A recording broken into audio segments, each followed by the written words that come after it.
An excerpt from Colonel Khan's Field Guide to Podcast Kind. The only thing more stubborn than a podcast host is its editor.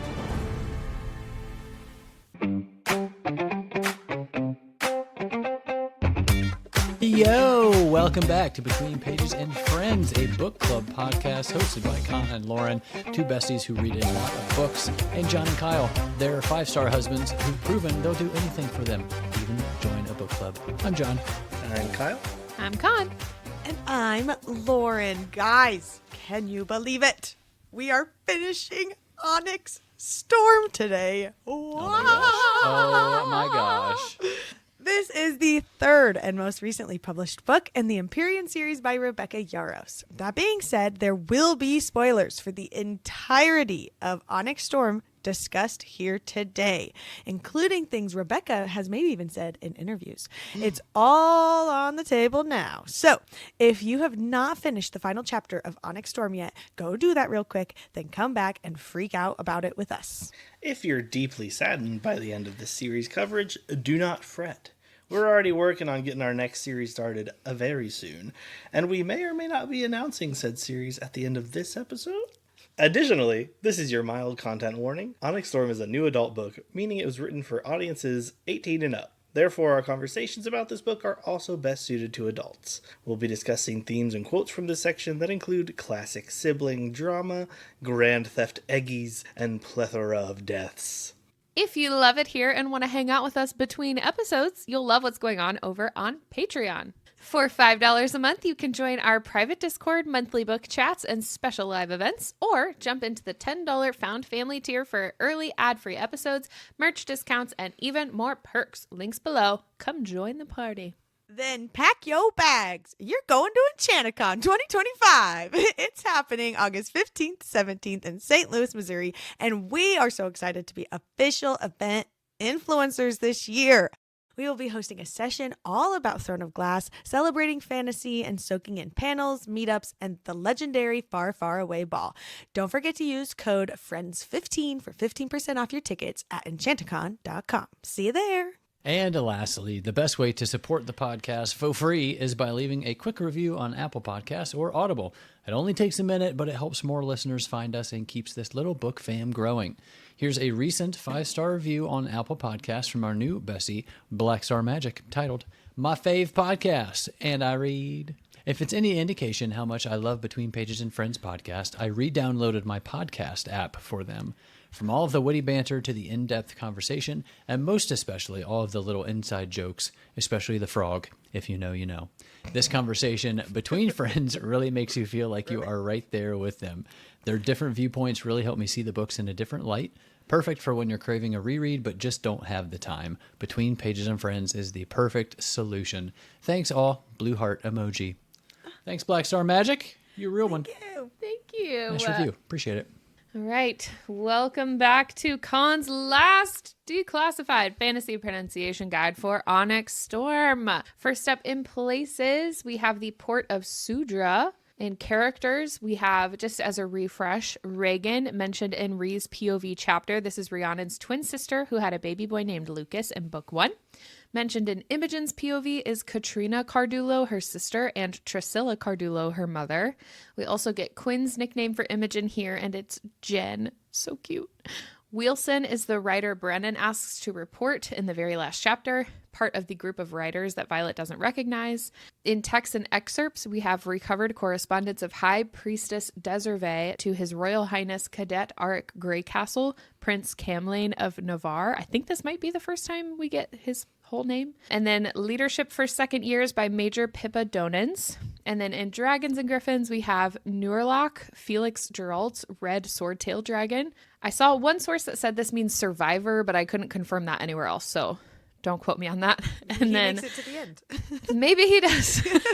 Maybe that's some very subtle foreshadowing. I don't know. And then lastly, we have Vert. This is Baylor Norris's dragon. I'm not sure of his color or tail, but he's brought up here as a reminder that Baylor's signet is Farsight. And that's all I got for you today. Good luck, my guy, on this chapter recap. Take it away. All right. Vi and Bodhi my Bodhi have a problem, all right. Tyne does not wake, and they're running out of Tyne before Stephanie shows up again. Nice. Vi pleads with Taryn, who eventually carries Tyne out of there. After a few moments, Stephanie shows up from behind a wyvern, but don't worry, they have a plan.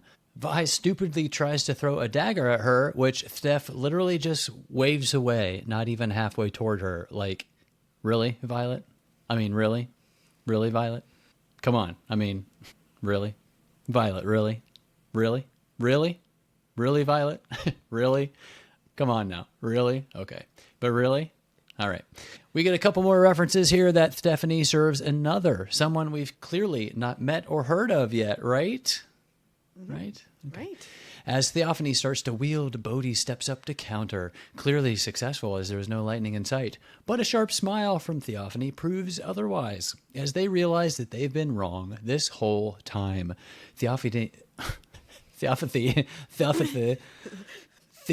is not a lightning wielder, but that Violet's mom as a storm wielder was the answer to Theophany.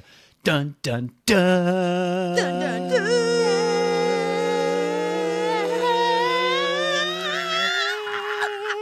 Nice. Perfect. My little puppets. All right. Vi tells Bodhi to get out of there, and Kira comes to sweep him up. She has to keep Theophany occupied for as long as possible while they protect the pass and continue to assist Dreythus. Some quick thinking from Violet has her using one of the Maorsite arrow tips to blow up close to Theophany and send her flying. Slight reprieve from the storm and gets her close enough to stab her in the leg, but Theophany is too powerful and soon has the upper hand with a knife to Vi's throat as they watch a horde of wyvern head into the valley to the Madaro Pass. Now we head over to Ree for the weather. How's the weather out there, Ree? It's raining wyvern and fear. Back to you, Violet. Thanks, Ree. Violet gets a small opening and headbutts Theophany. Ooh, that's not gonna buff out. They do some more yapping, although we get a first lesson from Stephanie here about how to counter the whole ground channel of destruction thing, which is simply to just do it yourself, as it creates a barrier since the power can't draw from what's already been taken. As Theophany ramps it up, Violet runs onto one of the dead wyvern, a barrier, and Sigale snatches up Violet and tosses her over to Taryn, in midair, by the way. As they fly off, we see Theophany's wyvern, which apparently is even bigger than Coda. She has Taryn order everyone to airspace above Dreythus as she wields in multiple branched strikes, taking out several groups of wyvern. Some wyvern head their way as they spot Theophany retreating. Then they spot Molvik as Taryn relays that Arik has brought troops from Zelna. They must stick to their one objective, though, and they go back after Stephanie. We head over to Imogen for sports. How's it looking down there in the field, Imogen? It's not looking good, Colin. We're spread thin on the offense and really having trouble staying consistent in the formation we discussed before the game. We're going to have to use a new strategy if we want to come out on top. Well, there you go, everyone. Stay tuned for more updates. Trouble indeed, though, as she races to Bodhi's aid. They fight off a few wyvern as Dane and Kath also come to their aid. They spot dark wielders on the tower turret, the same one holding a supply of daggers and the one that Quinn is defending, and they race to help her. Imogen hops onto the wall, Dane catching up to her shortly after as they approach that first venom. It pivots toward them and wields fire. Imogen grabs Dane's shield just in time, also turning it to stone to save them from it. Hello, second signet. And then Dane gets a dagger off, killing the venom. Imogen races inside the tower as Dane heads to fend off the venom that is coming in from the other side. Imogen races down the stairs to see Quinn projections, distracting a venom as the real Quinn sneaks up. Imogen throws a dagger at the same time that Quinn attacks, and while they kill it, they weren't fast enough to stop it from stabbing Quinn in the chest. Imogen catches her and stays for her last breath. R.I.P. Garrick shows up as the color is draining from the stone around them. The venom are draining the walls. He transports them out to another part of the city where Trissa is weaving runes. Garrick walks off with a somewhat ominous goal here. And we're back to Violet chasing after Theophany as she tries to get her with lightning strikes, each one unsuccessful. And Theophany ramps up the storm with hail. One catches Vi's conduit and breaks it. She continues to wield, though, and Theophany clears the skies, making it harder for Violet to do so. They continue their chase, but get thrown off as something happens to Sigale, and then a net gets dropped over them. They fight to stay airborne as they drop, eventually slamming to the ground and skidding to a halt in the trees. they start to cut and burn the net to get loose, Violet finally opens the package from Auric, which is a dagger gifted from the High Priestess of Dune from the Eurasian Temple. Theophany then lands in front of them, still trying to get Violet to channel. Vi tries to strike her with lightning, but Theophany's just too fast. She tries to catch her off guard by asking her about Umbriel, and then an onyx storm sweeps toward them from Dreythus, throwing Stephanie to the ground. Taryn yells at Vi to use the darkness just like Auric had said, using a bolt for some light as Theophany tries to get away and slams into an invisible wall and Darna. But Vi catches her with a dagger before she can do anything, right into Stephanie's heart as she disintegrates and everything goes black. Over to Zayden for the local news. Well, we continue to follow the story of little Timmy, who wanted to be just like his big brother, and although his wish came true, it was never in the way he expected. Sigale is caught, a bunch of other Venin on guard, a quote-unquote brother who has also unexpectedly turned, and then we have the traitorous pig Panchek and Zayden's sage, Berwin. What a scene we got here. A lot of brother and son talk, more questions than answers. Panchek a dirty bee. Berwin stabs a dragon and it disintegrates and then starts walking to Sigale. But Zayden's not having any of that. And he finally goes for it. He channels deep, sending out a wave of shadows. His shadows kill a few of the Venin, knocks Berwin and his quote-unquote brother unconscious, kills a bunch of wyvern, and continues to spread from the city. He surges his shadows outward and finally finds Violet and Taryn, knocks down Theophany with that power as he kind of finishes his power surge. He has an idea and plans to call in a favor as he and Sigale make a plan. But who knows exactly what that is? Violet comes too with Imogen back in Eurasia, greeted by Brennan, but something is wrong here as her thoughts are a bit slow to form.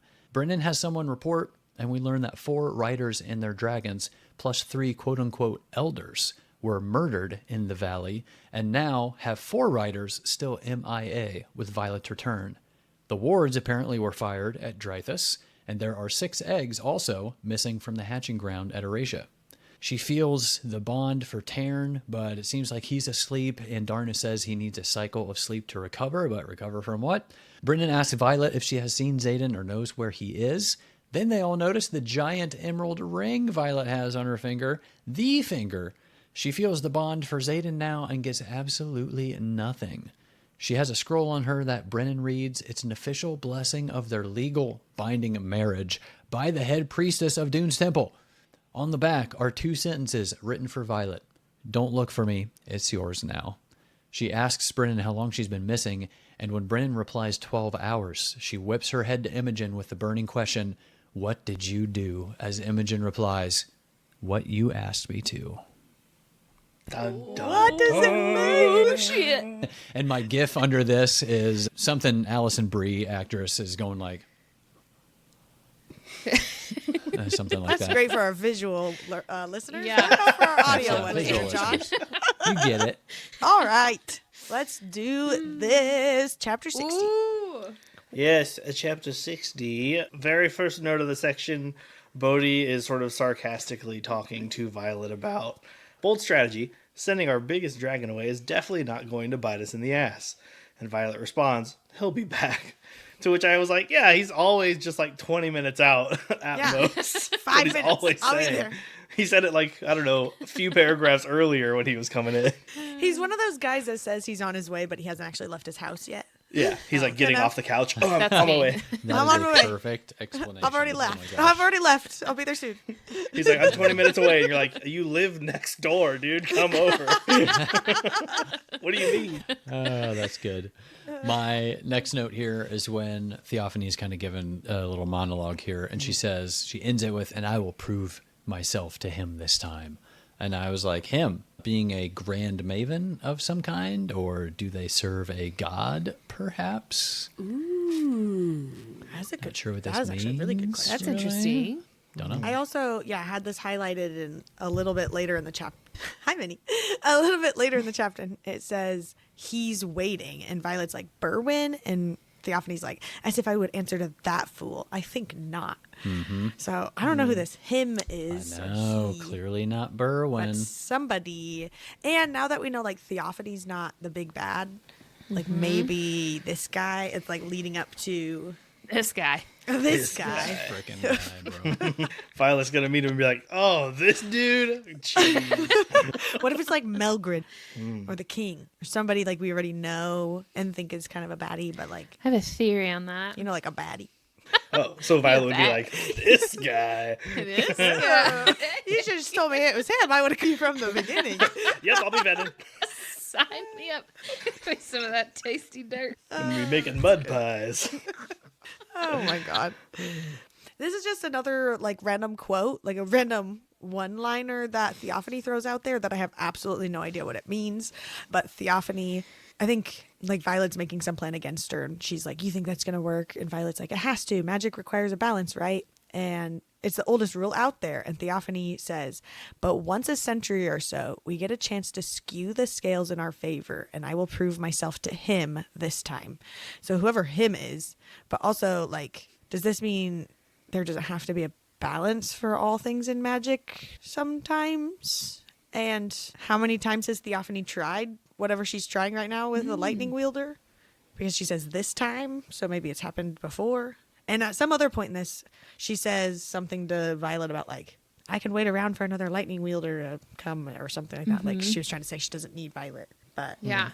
I don't know what this means. Well, and who was it that said that this is like the first time in however many decades or centuries that a lightning and shadow wielder had like walked the earth at the same time or something? It's kind of interesting now that I think about it too, that since her mom was the answer to Theophany, and Lynx is now the answer to Xaden. This guy. Is magic balancing in that the venom gets power first and then it gives it to other people? Or because like Kind of what it sounds if like. if it's that way, then they should have a lightning wielder on their side because Violet has lightning. I would think that the Venom would have to get it first because they're like stealing it. And so then Magic's like trying to give the other side for the balance. But the fact that Xaden had Shadows first as a dragon rider and then turned Venom. Yeah, So maybe it's both. I don't know. But I have it in another. but it's trying to balance in favor of the non-venom in general, is what I'm getting. I have it another part of here. Well, I mean, technically the To answer your signet would other have had question. to have been gifted to a rider first, and then the rider turns venom. So then it comes back to the riders again. Oh yeah, I guess. Oh, it's literally in this section right here that I'm just rolling right past. One of my others says, "There's only one exception to the rule, Violet Sorrengail. Imagine my surprise when it turned out to be you. If it was going to be the one of her daughters, I would have bet on your sister." So does this mean like Violet is the exception to this balance rule thing? Maybe those who 'Cause are that's like kinda in this touched by the conversation. gods are the exceptions. What if let me consolidate this thought. What if no one is meant to wield magic or to like have magic, and so the venom are the balance for the dragons, not necessarily the riders? I could see that. The whole balance thing is confusing to me because there are at this point 3 cups on this scale, because there's dragon riders and there's the venom and then there's also the griffin flyers. So it's not like a two-way balance system necessarily. There's got to be something taken into consideration for those people and others who might have different ways of getting magic in the world. But So yeah, maybe what if it's like magic in general? So like if the dragons and griffins are technically taking the magic to begin with, then the venom are the balance for that, and then Violet is the exception because she wields pure power. Yeah, because she is the exception and of whatever that is. And we know that, yeah, her signet is raw magic. also you do have to think about it in terms of balance. If balance is all magic wants, it doesn't really necessarily want to get rid of any of those 3. It's just making Right. sure there's an even playing field. Maybe like the really sad signets are the ones that are balanced for the griffins. Like that guy who can breathe underwater. You know, it's like, not really helpful, but all right. Unless they accompany yeah. them to the sea pirates pirate voyage. adventure in book 4. If I was that guy, I would just have like a little helmet on my head filled with water just because I could. Just walk around all the time in water. like the fish from Chicken Duckling. Little. What's that movie? Yeah. Chicken Little. Yeah, like that. To the point where people start thinking, can he still breathe air? Like, is he... I don't know. I just feel like I keep getting more questions than answers. And Oh, this yeah, is for gonna sure. be one of them. This is, yep. Start the middle of list. series for you. Start it up. All right, then Theophany says, well, for an answer sort of to a previous question, Theophany's talking about the wyvern, and she says, pity you had to kill them. They take forever to generate. So, not necessarily created in the moment, but maybe not hatched either. Yeah. Take some time. It's like one of those Incubated. those little things that you stick in the water and it eventually gets really big. You know, those little pills. And then it grows That's really probably big. exactly what it is. And that's Why why did my Heaton's going to come back. And it He's going to takes, breathe like, underwater and take him out. 24 to 48 hours till it's full size. I first thought when you said the little things you drop into water, I was like, sea monkeys? Yeah. Not That is that. grow really big. This is maybe also another answer to questions. Whenever Violet throws her dagger at Theophany and Theophany just waves her gnarled fingers, which is gross, and the blade falls aside before it reaches her halfway mark. And then obviously she like totally bashes Violet for trying that again when it didn't work the first time.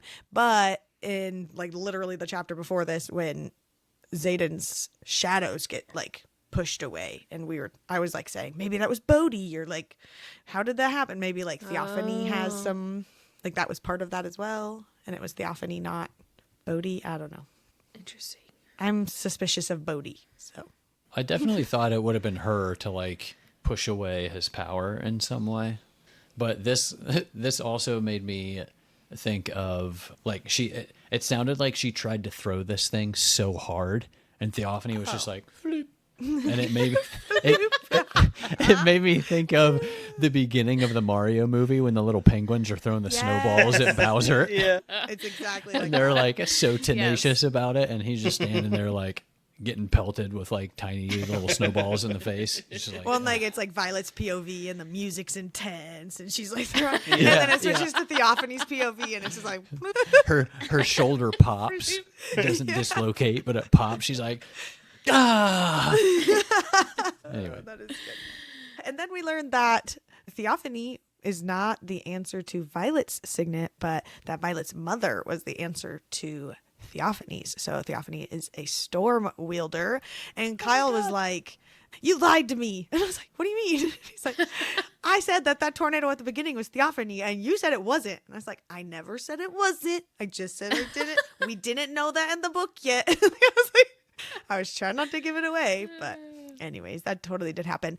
But the fact that Theophany even said, like, you know, that she was the answer to me, and then talks about Violet's mother like multiple times throughout this, makes me think that Lilith knew about Theophany.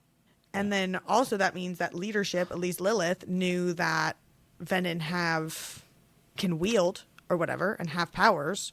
When Violet figured that out and everyone and their mom was freaking out, and then half the people knew anyway, and they just didn't say like, oh yeah, we already knew that, guys. They just like kept it another secret, like, that they knew that the whole time.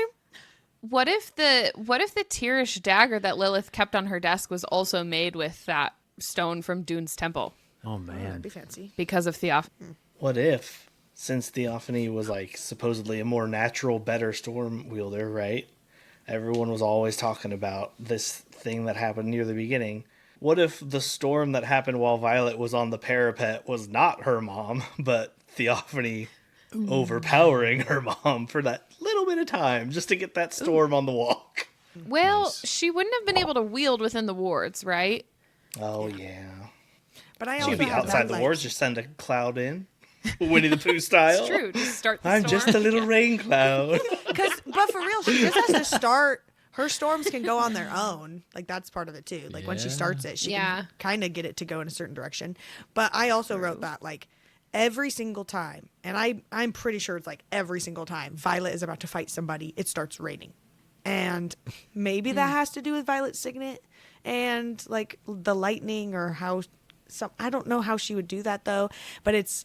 especially on the islands and everything, it's like every single time. And so I've been having this like, is this theophany on this reread and trying to like super read into it, and nowhere have I thought, oh, that's the line that says like theophany's totally there. Like, I have no actual proof of that. I'm really thrown off by like every single time it is raining or it's about to rain or something. And then there's 2 storm wielders. It just feels like it's supposed to be obvious, but Rebecca hasn't straight up just said that yet.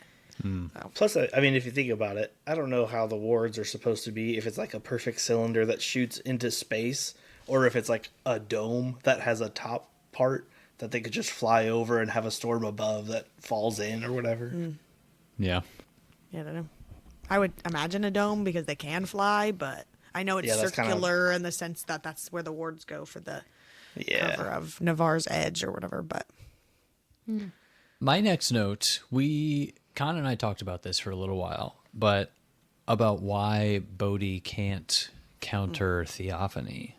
It seemed like when I was reading it, it seemed like their plan counted on almost them knowing that he could, or there was like some kind of sureness there with them. They're like, yeah, we got Bodhi, like he's going to be able to counter, and then, Violet would be able to like do whatever they were planning her to do or whatever. But then obviously that doesn't work. But we had a long conversation about this. I've had a bajillion long conversations with literally anyone who will talk about this book with me about how I am super skeptical of Bodhi.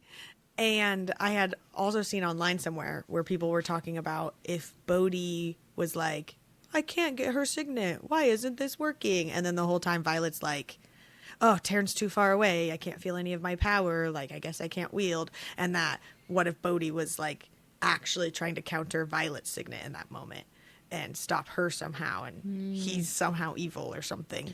Because there's a lot of talk about if he's the brother as well. So maybe he's like kind of secretly evil here or helping Theophany out. On this reread, I felt it less than what I maybe built up in my own brain as to how I felt about this moment. And like all the things I had seen online after like actually reading it, I'm like, okay, I don't know that I feel it as much, but it definitely, I agree that it feels like something is not right here of him like being able to counter her or not. Didn't Xaden say something at one point about like how he literally could not fight against the other Venin? Well, Berwyn specifically, like his own sage. Yeah, he literally. So that would be maybe another reason to me. If he was that already was his Venin sage or something. Yeah. I don't think so. Only, I don't know. Only because I think Violet would have noticed immediately if he had already channeled, or someone around him, I feel like would know. At least Xaden, because he can read intentions and everything else. And Xaden acts surprised that the brother is whatever. Oh yeah, that's true. That's true, yeah. Or maybe that was part of the reason that he decided to channel, because he thought that maybe if he became Venin, he could help fight them. It's not the best reasoning, but that's what maybe Xaden if does. it wasn't working. Yeah, I guess that's true. Mm-hmm. Or Yeah. Theophany's faking it, and it's another Venin controlling the storm. And she's just like, here's the plan. You make a big storm, I'm going to act like it's me. They're going to try to stop me. They won't be able to. Oh my gosh. So what I was curious about is like if Bodhi has to know what signet he's countering. So like if that's why it wasn't working because he didn't know, like he thought that he was stopping the lightning and technically there wasn't any. Then but I feel like if that was the case, he would have insisted that he try again. Like once they identified what the signet actually was, unless it was something where, like you said, like if she had already started the storm and she wasn't wielding anymore, if like it wasn't possible for him to counter at that point, like if it was already kind of out of their control, I don't know. I have so many questions about how his signet works. I do like that it's like turning a knob down is how it's described that he does. I was like, okay, kind of weird, but whatever. But if he was trying to like turn off the lightning in that moment, maybe he accidentally like turned off Violet's. Like wasn't intentional about Theophany or something. He's just, I don't know. It goes back lightning into, signet. yeah, like how much control he has on it for who and all the stuff. I don't know. Interesting. Yeah. I kind of already talked about this a little bit with how Lilith already knew about theophany and stuff, but this one says that your mother knew at your age that she was no match for me. That's why she hid behind those wards. Perhaps you should have followed her example. So not only did like the leadership know, so did Lilith as a cadet, as at least a second year cadet. And she still chose to hide all the secrets. And I would love to know what Lilith went through in her college years to have had run-ins with Venom and like being beyond the wards as a second year. Like feels like them as second years getting to do that is super rare up until this last couple of years. So I don't know. Seems like a repeat situation in their family. Mm-hmm. My next note here is when they're fighting and she's like, Violet kind of tells Theophany, like, do your worst. When push comes to shove, I'm not the best of us. She is. And I was like, who? I'm an owl. Who? I was freaking out here. And I have 3 gifs in our notes of just like an increasingly intense gifs of who.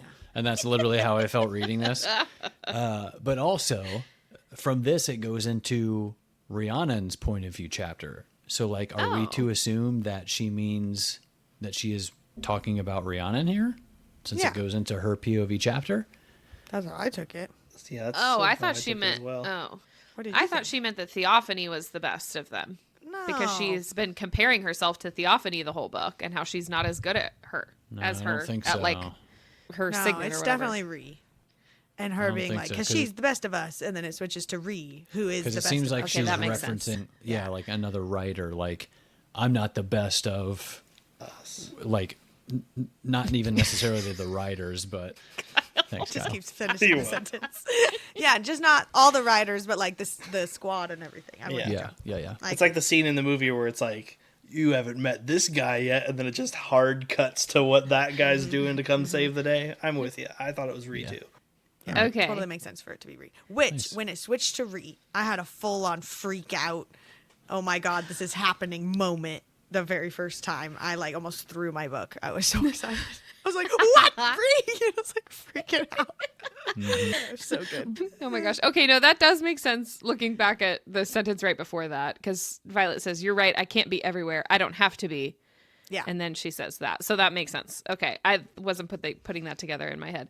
I was also losing my mind when it switched to this re-POV because I was listening to the audiobook and the narrator changes. Yeah, I wrote And- that in my notes this time because the first time I just read it, and so Yeah. this time with the narrator switch, it threw me off. So like in the best possible way. Yeah, but when good. I first started the audiobook on my first read, I heard it list off 4 narrator names and I was like, whose POV are we getting in this book? Because it's typically Teddy Hamilton does the Xaden POV chapter like at the end of the book. So I heard his name and I was like, cool, okay. But then there were 2 other ones, names I'd never heard before. So the whole book, I was waiting for a POV switch. And then I was trying to guess who it was going to be. And I had all these different ideas. And then it happened here and I was so excited.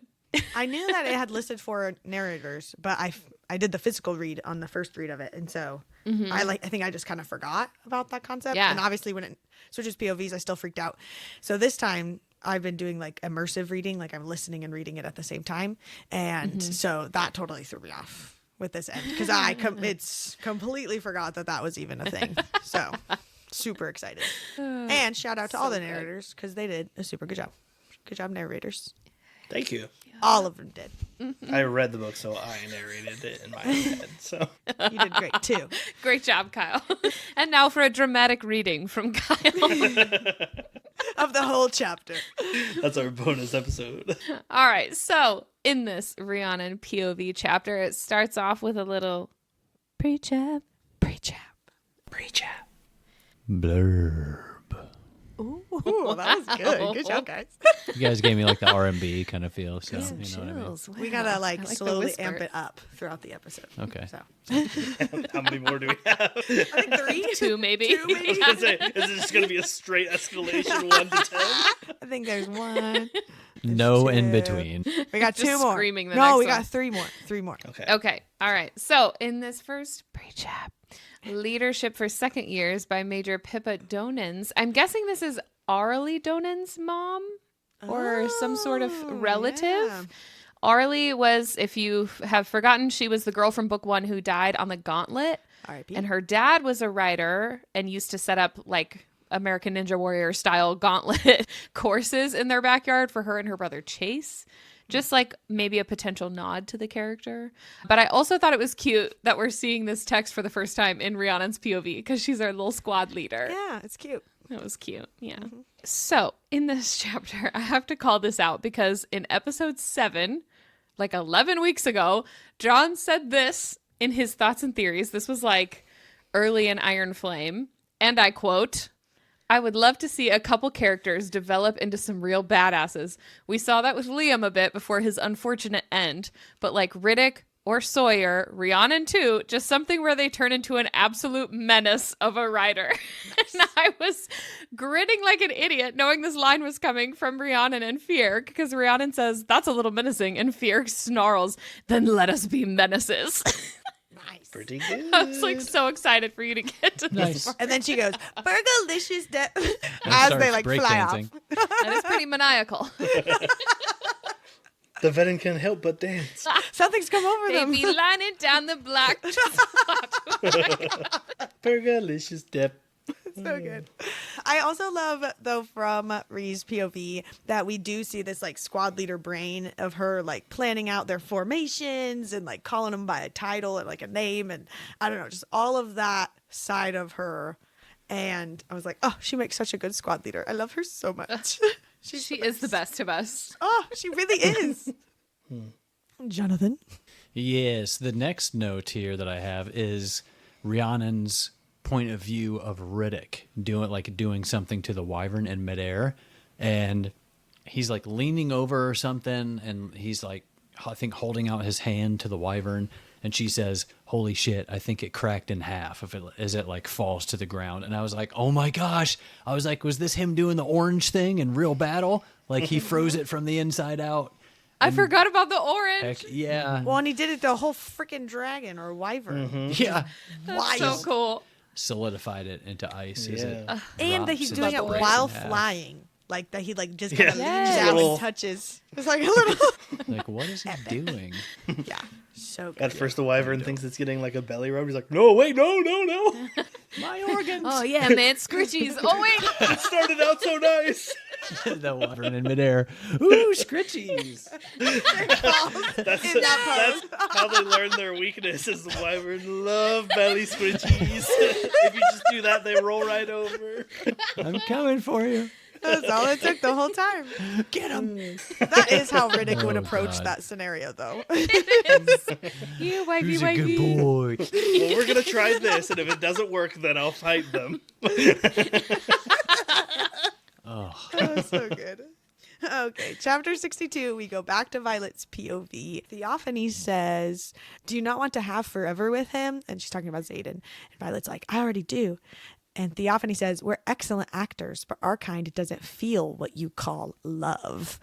And my note here was foreshadowing, question Yeah. mark, in like a really sad, yeah. depressing way that like Xaden's going to get so lost that he doesn't have any sort of feelings, including love, and he's just gonna like fake it with her until he like turns on her or something. I don't know.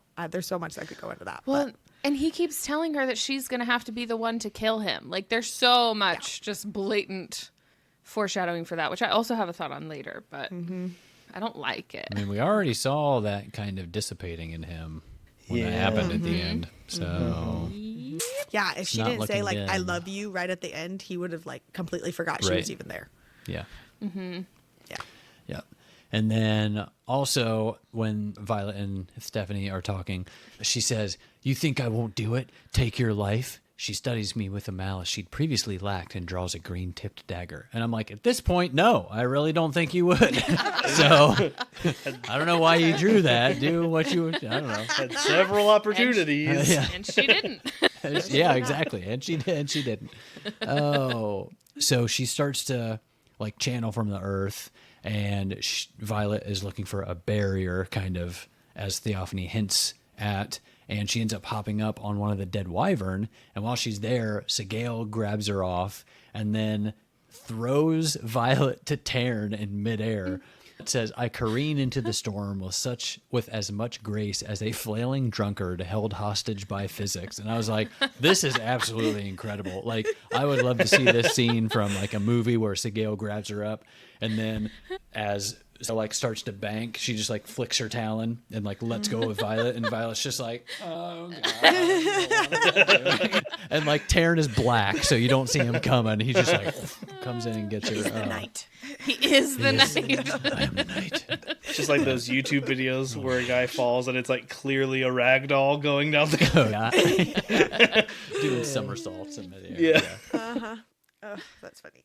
Well, she finally ends up back on Taryn's back and says, my vision shifts like it did after threshing, and the battlefield comes into startling clarity. But it's not Indarna's eyes I'm looking through, it's Taryn's. Why would riders develop farsight if you can see that clearly anyway, she asks. The privilege of our sight is afforded to few, he comments. So, first of all, shout out to Violet for finally asking a real important question, or really like interesting question when it came to mind and she thought about it instead of being like, why would they do this? Huh. I'll ask it later. And then we never hear the answer. So shout out to that. But also it makes me wonder if dragons can do other signets that we see just like naturally or regularly, or any of them, but they just kind of let the human do that or develop those moments or something. Because they can clearly do this one. Which also kind of sucks. Like if I found out this information and my signet was farsight, I would be like super depressed. Like, well, you can already do that, so what am I here for? Because like you just ask your dragon, hey, what do you see over there? And your dragon can tell you instead of waiting for the human to do it. I mean, like whatever. Liam? I know. Super sad. I mean, he also had ice, but... Yeah. You said eyes? He also had eyes to look at the ice that he wielded. Yes. Honestly, Miles what away. a bad deal for him, though, to be like, oh, I got farsight, and then tell everyone that. And then he also gets ice. He's like, oh, I should have just waited. I could have told everyone I had ice and kept the farsight a secret and been cooler. Yeah, literally. Yeah. He would have been like Frozone. Yeah. Exactly like Frozone. The greatest It's good. my super suit. I am the greatest good I ever gonna get. That's him and his dragon. Jay. Well, I had a note here about her throwing down some serious lightning. She says, power erupts with a white-hot snap, jolting my spine as I drag my hand downwards and I let go as lightning cleaves the sky in too many columns to count. And at first I was like, whoa, sick. And then Taryn was like, 10 bolts, 7 struck. And I was like, oh, well, that seemed actually super easy to count, Violet. I feel like saying too many to count made me think it was a lot more than just 10. Okay, but this is so cool, though. It is cool still. He's but I was got like, those okay. fancy dragon eyes. He can see real Yeah. far. I We was, just like, learned about picturing- that, Kyle. I was like picturing just like, I don't know how many bolts. And then I had to dial my imagination back. I was like, oh, okay, wait, no, it wasn't that many.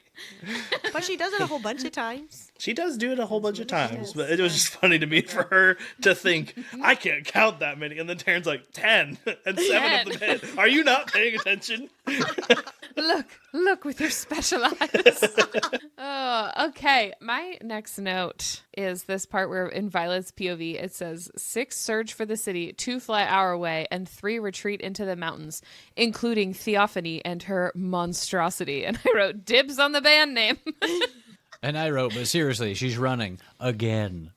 Okay, but Theophany and her monstrosity, you can't tell me that doesn't sound like a band name. It's too much. It's a little mouthful. You have to just go pluralize with it so it's the rest of the band. Theophany's monstrosity. Her Yeah, mouth- Theophany Oh, and the yeah, that's the one. monstrosities. Theophany's monstrosity. But she did run away again. Anyway. Somebody make Yeah, fan yeah. art of that. A Ven and Rock band. With Theophany as the... With Like- Stephanie Like an as event, the like an event lead poster. singer. Yes. And all the lyrics have a lisp. An Yes. event Put that on my poster. list real Put a few other bonus bands at the bottom, like they're headlining for Quest Squad and stuff like that. Nice. Okay, wait, I'm doing that. That's funny. Okay, I just thought it was really funny when Taryn, he like weirdly nicknames everybody and calls people, silver one, golden one, dark one, all the things. And Ark comes around the corner and he goes, the spare brings the advance party from Zelda. And I was like, the spare! It's so That's funny. great. I laughed at this too. I Yeah. did the same thing with Connor. I was like, he called Arik the spare. Like, it's kind of rude, but super Well, funny. Halden's the heir. Yeah. And so he's the Air and the spare. Spare. There's another band for you. Yeah, put that one on the list. The Air and the Spare. Wait, I'm gonna add it. Oh. I feel like I need this to happen now. You sound really weird with your mic in your neck. Sorry. Concert coming to Goliath War College in the quad. In the quad. There's the squibes and the The quadrant. Oh, all right.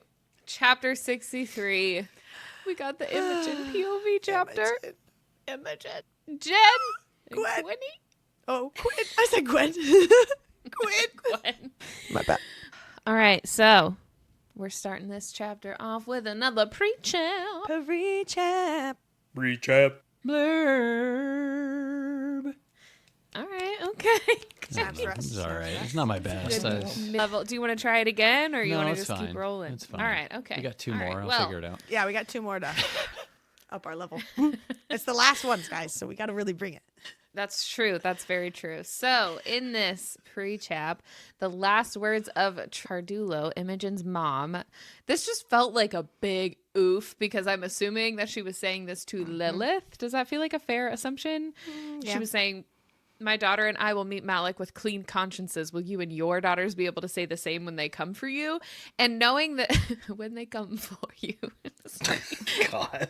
knowing that Lilith has known about Theophany for like her entire life now. I just finished the song in my head, and it was really funny.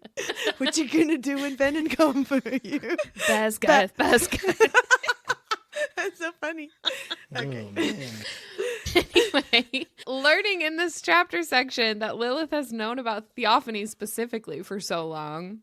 I don't know if like Trisilla or any of the other rebels like knew that she knew about the Venin. I'm assuming, I mean, if Violet figured that out so quickly that leadership knew about them and were hiding it, then I'm assuming that the people who like led the rebellion also knew that. But that just feels like a big oof. And I feel like with Lilith's death, that line from Trisilla probably would have hit her pretty hard.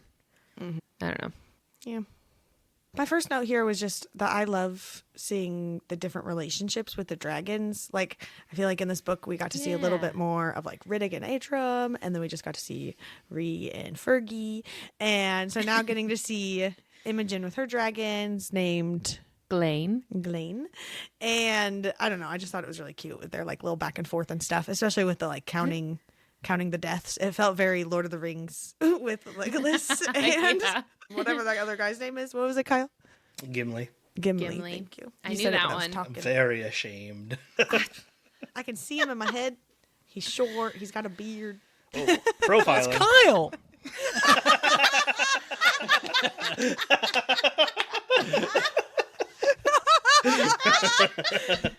Hey. Oh, it's funny. Oh my That was funny. Anyway, I just thought it was cute with the dragons. That's all I got.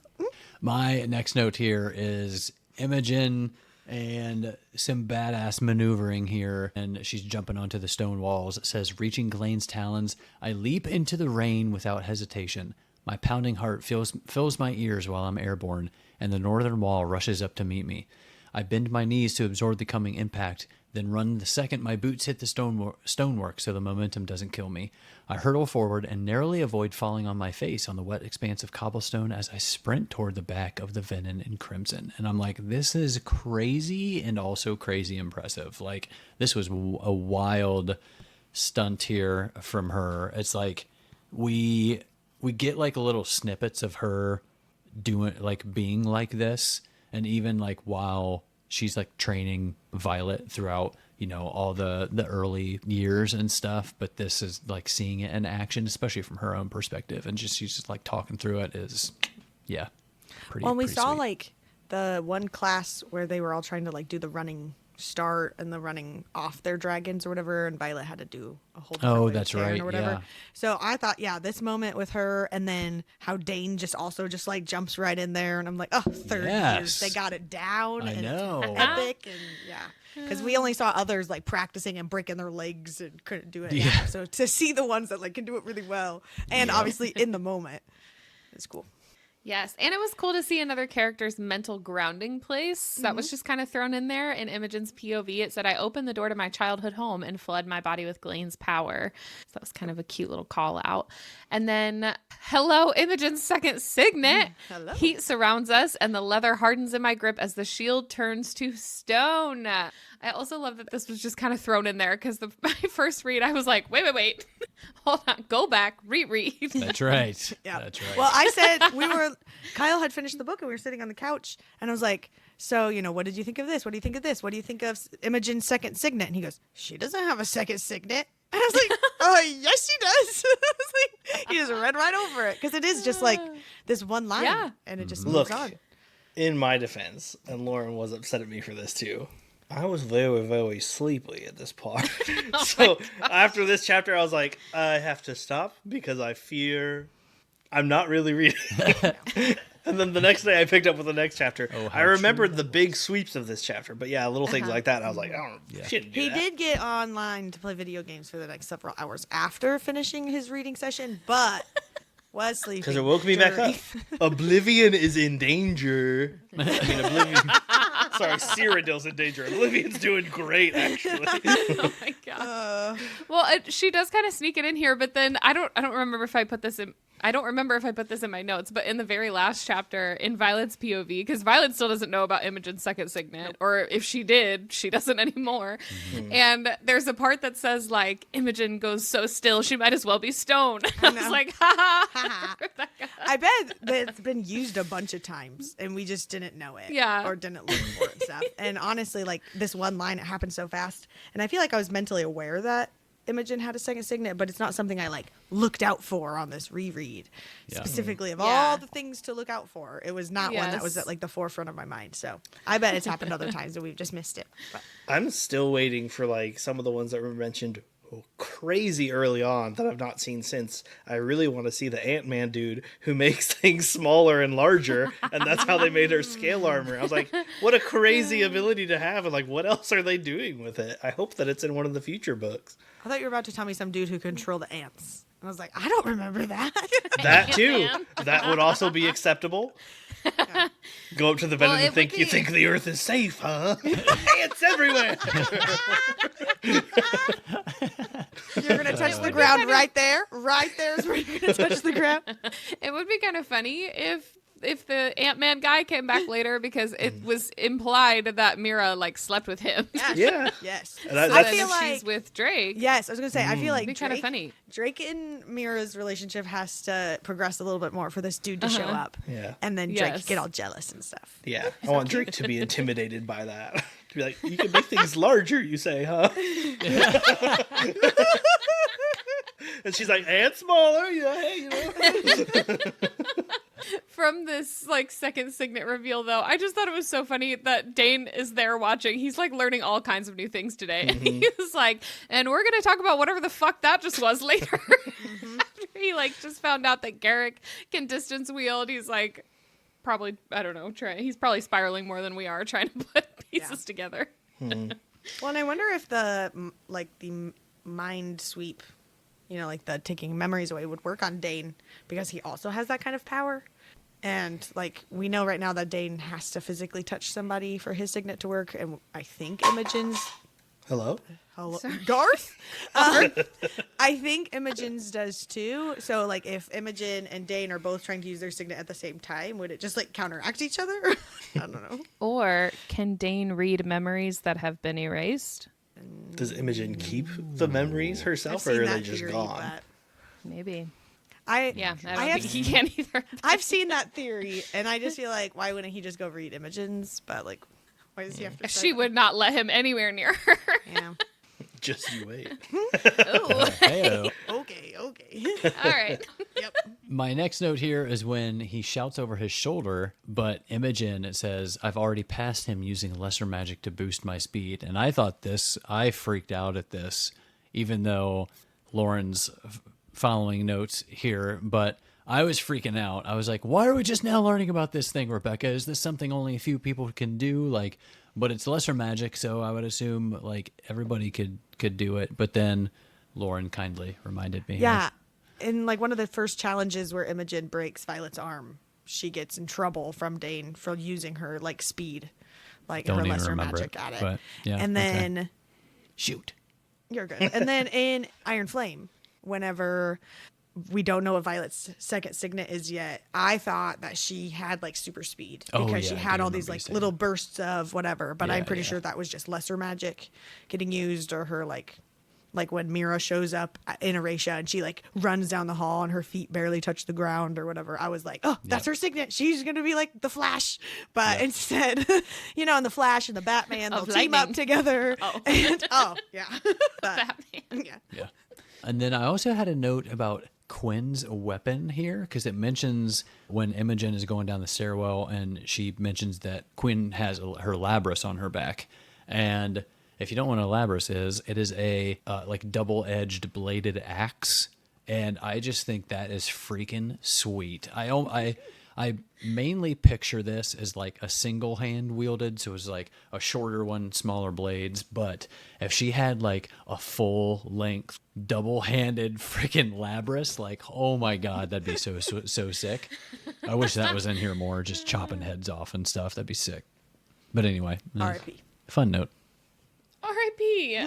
Yeah. I'm glad you said that though, because I had no idea what a Labrys was. I was just like, that sounds like a weapon. Cool. Continue reading. I don't even think that word registered in my brain that it existed in this. I was just like, oh, there's Quinn. There she is. There's the real one.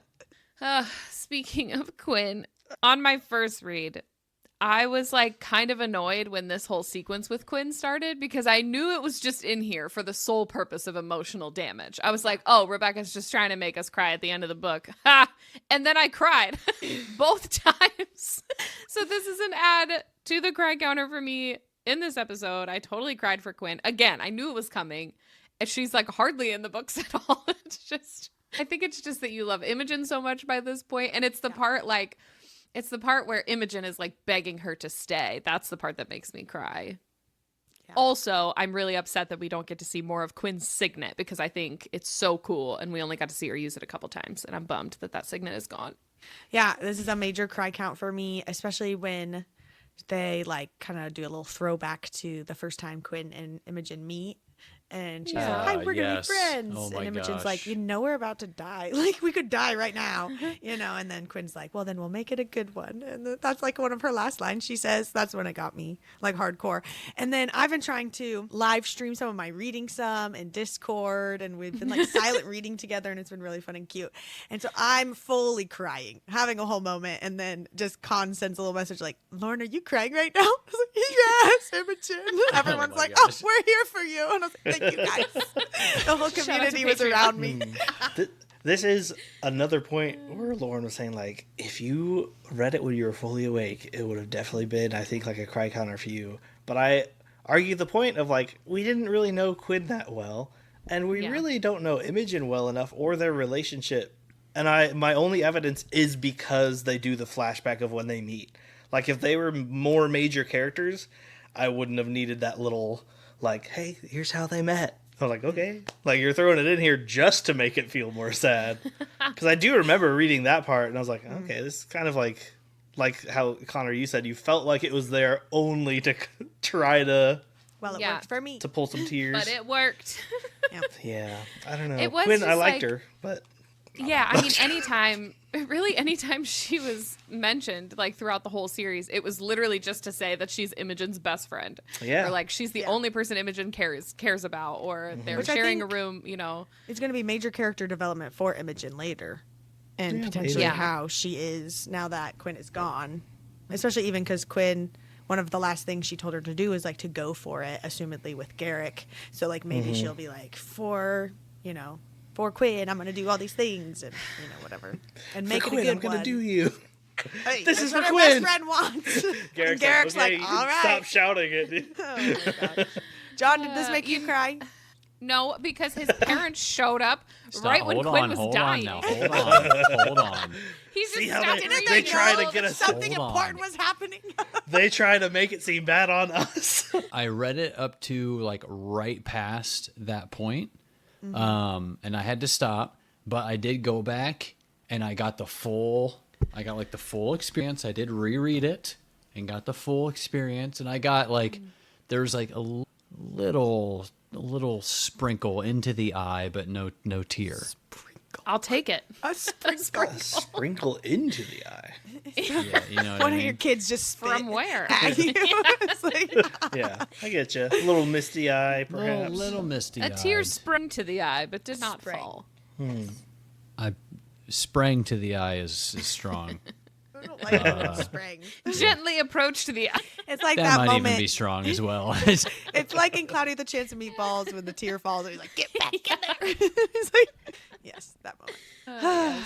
Okay, well, let's take a brief moment to reflect on all the amazing jaw flexes that we've had throughout the series because we're at our final one for the entire series where Garrick does a Wow. square jaw flex whenever he comes Oh, his to square I jaw. know. This is the Whenever he's- one and only and final. This is the only one I saw, so big drinkies right here. Wow. Okay.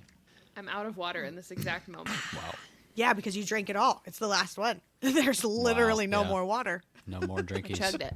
My next note here, I just had to note. It was pretty funny that Imogen noted Bodhi just like throwing up over there, assumedly because just everything that's going on and the carnage that's happening. He's just over there like vomiting. I thought that was kind of funny. And I have then, theories.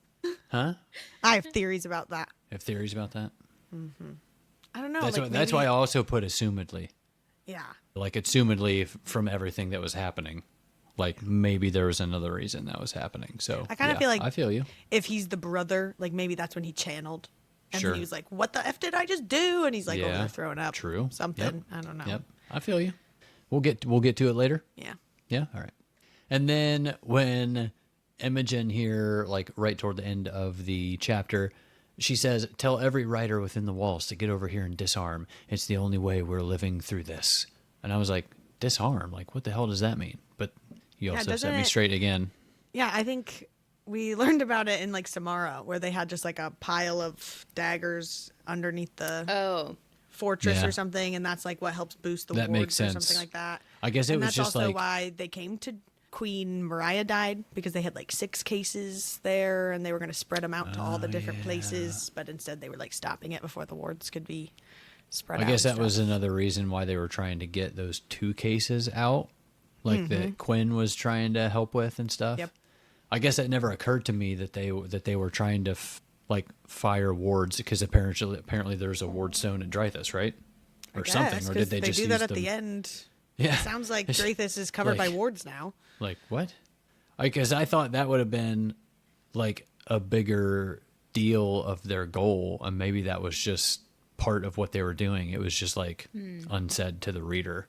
But it's like I feel like there being a ward stone there would have been a larger Plot point. knowledge portion of what Yeah. we should have known about Dreythus. But Well, and it's then I just would like- want to know what dragons, because there's only 2 black exactly. dragons. That's what I'm saying. Like, It's like and somebody Taryn had to did fire one and them up. Coda did the other, let alone an Irid. That's what I'm saying. So, yeah, I don't That's know. what I'm saying. So, yeah, I thought that was weird.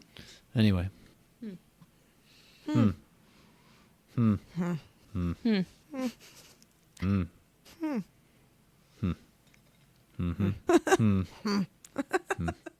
You sound like a creaky door. Nice. That's another soundbite for Discord. Creaky It's door. a creaky door. Every time a new person comes in the Discord, Yes. goes across the whole server. That'd be incredible. I'm ready. Do you think, girl? Get crazy. All right, let's talk about my obsession with mood reader candles. I'm giving you guys a breakdown of my candle wish list this week because there are so many options for all the book lovers in your life, and they are all amazing. So we're starting strong with Bookstagram. This smells like coconut, sandalwood, and the very specific guilt of scrolling instead of reading. Accurate. Obviously, I have to include our Go Off Queen candle. This is a collaboration candle with Between Pages and Friends. She's bold. She's peachy. She is the moment. And then there's coffee and GoodReads, because nothing motivates me to read like the smell of fresh coffee without actually making a cup at 9 p.m. Now for my all-time favorite, Fantasy Era. Smoked vanilla and jasmine. This candle smells like the main character I am pretending to be, and she has a cute little dragon on the label to match all the Empyrean books on your bookshelf. Also on the list, Pub Day, because citrusy mandarin joy is the only way to celebrate a book release. And last, but definitely not least, Wing Leader. It smells like cashmere, plot armor, and cedar. I'm obsessed. If you want to try one or all of these, head to moodreadercandles.com and use code FRIENDS10 at checkout for 10% off today. That's FRIENDS10 for 10% off all of the non-bundled candles your little heart desires at moodreadercandles.com. .com. .com. There it is. I feel like we should have made a jingle at some point, like sang a little song. Yeah. What a missed opportunity. Mood Candles. Katie, sponsor our next one. I got some ideas. Okay, chapter 64. We're back to a Violet POV. I got some pre-chap questions.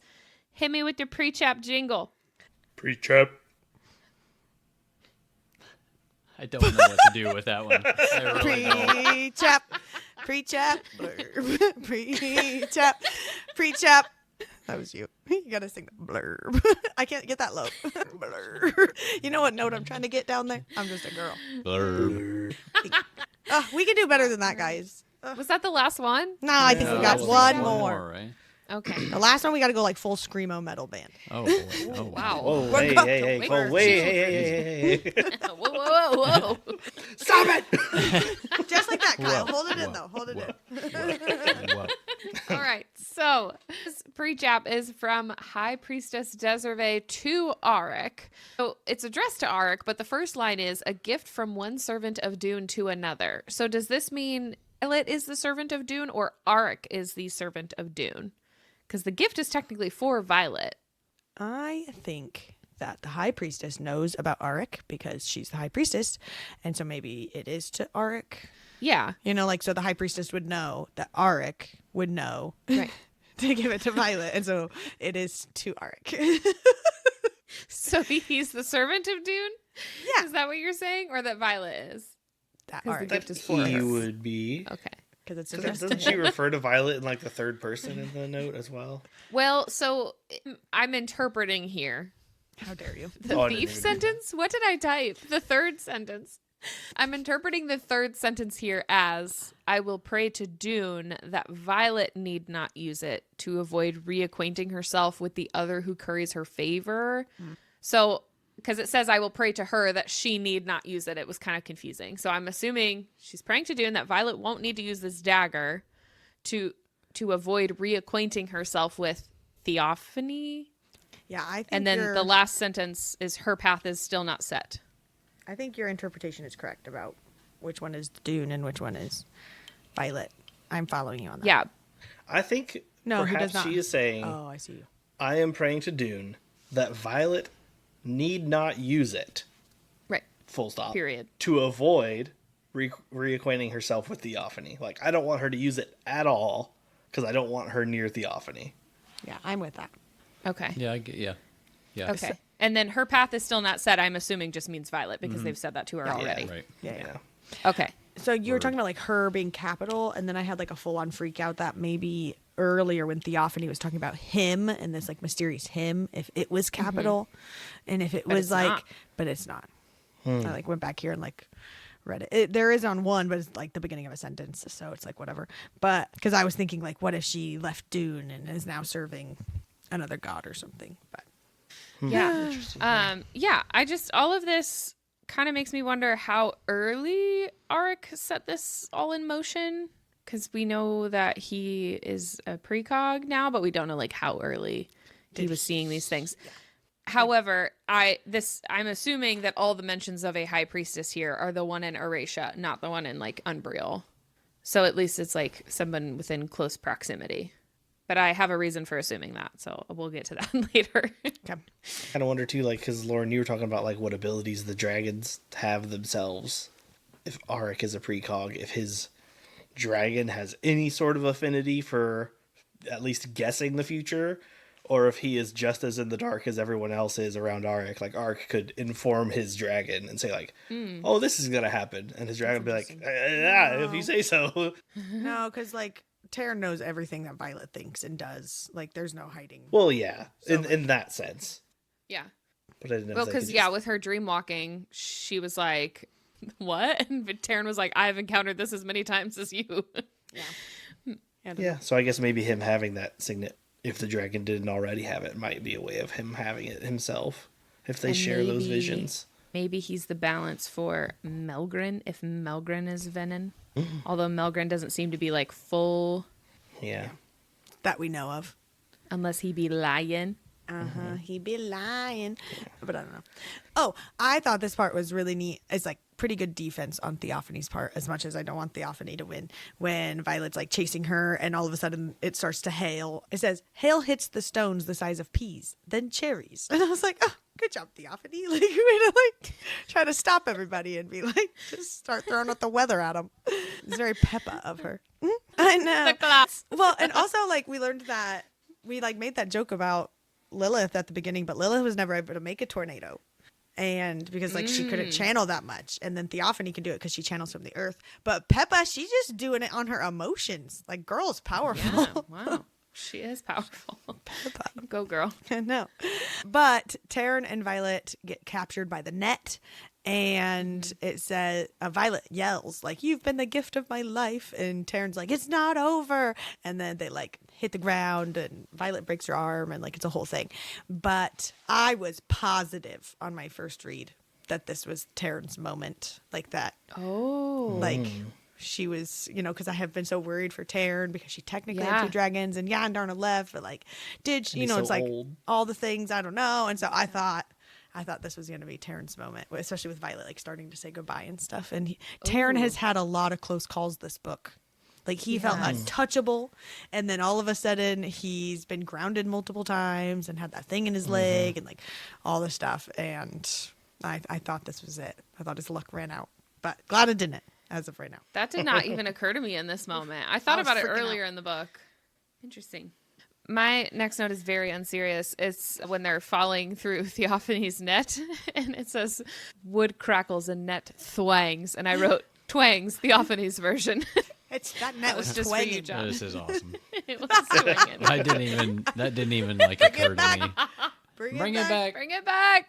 That's from our Throne of Glass episodes, if you have no idea what we're talking about right now. Thwanging. Twanging. My next note here is as Violet's like trying to get up and stuff, it says, "But something pushes into my ribs as I dig into my bag one-handed," because like her arm's also like broken or whatever. I was like, bro, like check that out. Make sure you don't have a freaking dagger, like, because they're always talking about having dagger sheathed like in their ribs and Oh, stuff. yeah. I'm like, what are you doing? Like, check that out. Make sure you don't got something sticking out of your freaking body. It was technically a dagger. It was technically it was. that is so. true. She got lucky. It was somehow protected. Theophany just kind of throws out there, you know, that Violet has only been touched by Dune, not dedicated fully to Dune, which is interesting because we've only thought of Violet also as dedicated. So I don't know if this is going to, I don't really know what it even means to be dedicated to Dune, but I don't know if this changes so much. I guess it just kind of solidifies this whole point that she's only on the path to potential dedication or whatever, but I don't know. Yes, but I will call back to the pre-chap here, to this Pre-chap? note from the High Priestess, because the second sentence is, "I must warn you, only those touched by the gods should wield their wrath." And this is the same chapter that Theophany says that to Violet. So That she's been touched apparently she by. can wield Dune's wrath. Hot. Hot. Sure. I'm just saying. Oh, man. I had here from Violet's POV her seeing Xaden's shadows crawl across the land, and she describes it as shadows spreading like ripples on a lake, devouring the field in the fury of an onyx storm. And I noted, roll credits! They said the thing! They said the thing! Movie over, close the book, it's done. Ding, ding, ding.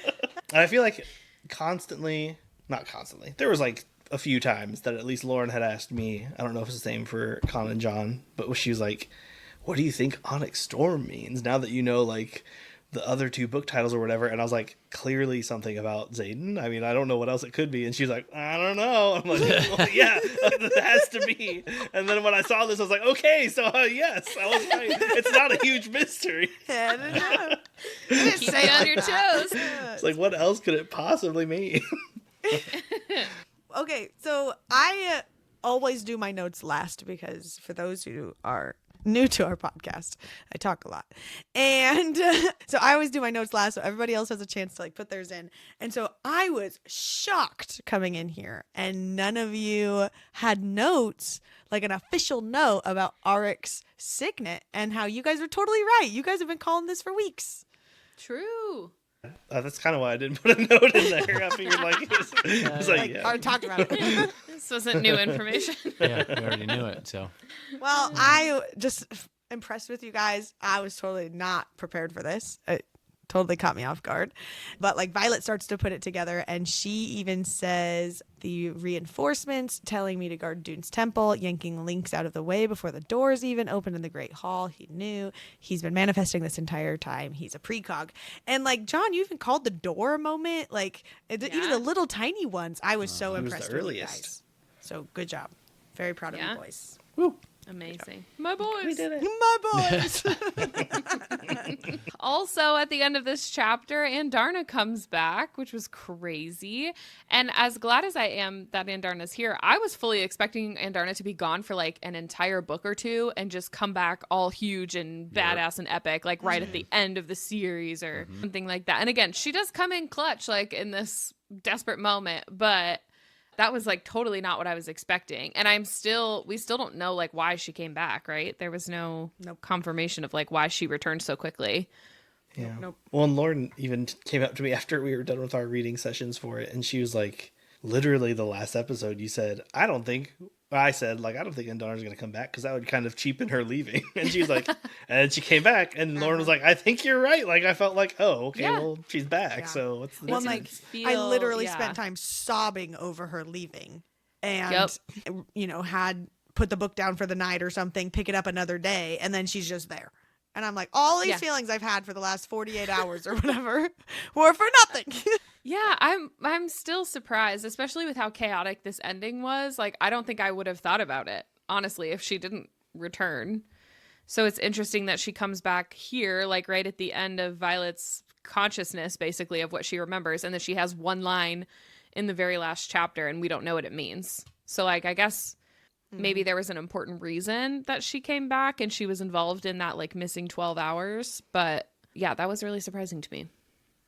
I feel like the next book's going to have to pick up, like, obviously filling us in on a lot of things because we see Xaden's ONYX Storm moment and then it switches to Xaden and it's clearly, like, back in time a little bit from where we left Violet to, like, kind of get his lead up to that moment. And so I would love to see that from everyone on the battlefield. Like I literally just started highlighting names of like where people were, like, okay, there's Ark is here, okay, that's where Imogen is, that's trying to like keep track of everyone because there's so many people. And same with now that we know Andarna was around, like I would love just like a quick recap of where everybody is and what they did, not just during that missing 12 hours, but like even during the battle, the last time we see them. Yeah, because I think these last, what is it, 4 or 5 chapters, I think they all kind of overlap. Especially like going back over that part where Violet's like, I can't be everywhere at once, and then we just see what everyone's doing at the same time. Yeah, for sure. I don't know. I just have a lot of questions, but we do get where Violet uses the darkness to strike, and she attacks Theophany, ends up stabbing her with the special dagger just made for Theophany, and Theophany says she opens her mouth to scream, then desiccates in an instant. And I was really surprised by this when she died, just because I thought she was going to be some big bad. Like, we're in book 3. Like, we finished book 3, and we still don't know who the big, evil person to defeat is in a 5-book series. So I feel like obviously we're over halfway. I was just surprised by that. So maybe it's this him person. I also think maybe this him person is going to be somebody we already know. Like I said, like a Melgrin or a King Tari or somebody that's like really high up important. Maybe even King Takaris. I don't know. The underdog story. Yeah, I feel like the Venom story is like unfolding. It seems like it's unfolding so slowly. Like I know a lot of other things are happening at the same time, but it's like book 1, the big reveal is that Venom exists. And then book 2, we learn that there's like some sort of hierarchy to the Venom, and then Xaden becomes one. And then this book, it's like we do learn about Theophany, and then we learn that like Berwyn's still alive, and there's some competition between sages. Yeah, that they can wield like specific signets. Like there's still some information, but I still feel like there's so much we do not know for being over halfway through the series. So I don't know. Yeah, I don't know if like a top dog Venom is going to be the big bad, or if it's going to be something else entirely that we just haven't realized yet, or if it's going to be whoever we thought was the good guys or something. Yeah. I don't know. Well, because that's what happened with the Griffins. We think the Griffins are bad, and then all of a sudden they're good, you know? So it's like, who absolutely knows? But I'm waiting for that thesis statement. Like, okay, now we know that we need to defeat this person by going this place and collecting this item, and then we will, you know? And I'm like, okay, cool, following along. But instead, I still feel completely lost as to where this series is going, which in a way is exciting because it's going to be fun of new surprises and things. But at the same time, I'm just like, oh my gosh, I have no idea. And I feel lost. I would love some direction. But yeah, there's got to be like some kind of big war in the last book. Like that's pretty typical. Like I feel like there's got to be some kind of big face off or battle or something. But if there's a whole other book before, like leading up to that, then yeah, book 4 is about to be crazy. Yep. Okay. All right. Okay. We're into chapter 65, Xaden's point of view. And I was the first one to make any notes in this chapter. So is this actually my only note? Yep, it is. This is my only note in the entire chapter. It's just, I just have 4 gifts here, all of different varied jaw drops and things, because that's how I felt pretty much through this entire... It actually kind of follows, I'll have to share this in the Discord or on Patreon or somehow, but this kind of follows my shocked process. Like really shocked. It's Joey from Friends. He's just like the most shocked face, and then it's this guy going... His hands over his mouth. With his hands over his mouth. And then it's what's this guy from? It's a really or something. It's a really popular GIF or meme of the kid at Oscars. He's got like the kind of like blowfish lips a little bit, but he's like, I'm with you. He's like, and starts I clapping. got a meme right and there. Then, and then I don't know what this one's from, but it's just a guy like, snap. like maybe putting some things together or maybe not. But that was kind of my for me, it's maybe not progression of thoughts here, the shock factor of this chapter. Yeah, I came out of this chapter with a whole lot of questions, so we're going to talk through them. But first of all, right off the bat, I just hate that this is a thing. Xaden says, it was one thing to beckon me, call me, summon me to this hidden sun-soaked canyon south of Drathis against my will, to drag me from the walls of our defenses and force me to walk away from my friends and a city of civilians. That is like the most extreme language we've heard so far at least about where Xaden is at the beginning of this chapter. If he's like still considered an initiate here and the pull is that strong, then it's like, yeah, I have no doubt that he will be abandoning all of that humanity, even if it's against his will. Do not like that. Yeah. Well, and then they start like threatening everyone, and it's right about before he does his shadows and all this stuff, and he says, wrath courses like a current under the ice I am willingly skate on to, cutting my emotions free like the burdens they are, so I can be the weapon she needs. And I was like, bro, we said no hockey today. That was the one thing she asked you, and you're willingly skating out there. Penalty box. Penalty box. Penalty box for you. Box of nothingness. Maybe that's what it's for. Maybe that's what it's for the whole time, for him to sit in when he makes bad choices. A timeout corner. Amazing. Oh, it's still my notes. Oh my God, I'm so sorry. I was just sitting here waiting for one of you. Then, like, we're getting all these, like, whatever, Xaden taking in the scene and stuff. And he says, but the one who walks forward toward Panchek's cowering, traitorous ass. And then later in the chapter says, how much information has he sold to the enemy? Certainly enough to lure us all to Drathis. How many times has he given them Violet's location? And so this whole time we've been like, where's, like, who's telling them? How'd they know this stuff? And it's been freaking Pancheck. And, like, on this reread, I've noticed that, like, Pancheck's around a lot more. In Iron Flame, he's there a lot. With Atos and Varish, he's around a lot. And he's around in this one, like, when Second Squad goes to Erasia and randomly Kaori and Pancheck goes with them during that last time for her to do, like, her rune class and stuff, just, like, random things. And then that one time when that cadet starts wielding in the middle of class, Pancheck is the one who yells at Carr to, like, have him kill her, which I thought was interesting since Pancheck is also a Venom. So... yeah, and I think we even called that out when we got there. Like, what is Pancheck doing there? Doesn't he have more important stuff to do? I feel like he should have a lot more important things to do than a lot of the times we've randomly seen him. But knowing that he's been working for the Venom, I guess, or trying to be a Venom. Maybe he's not a Venom yet. Like, he's trying to That's what I was going to say. or something. I assumed that he wasn't. He was just giving them information.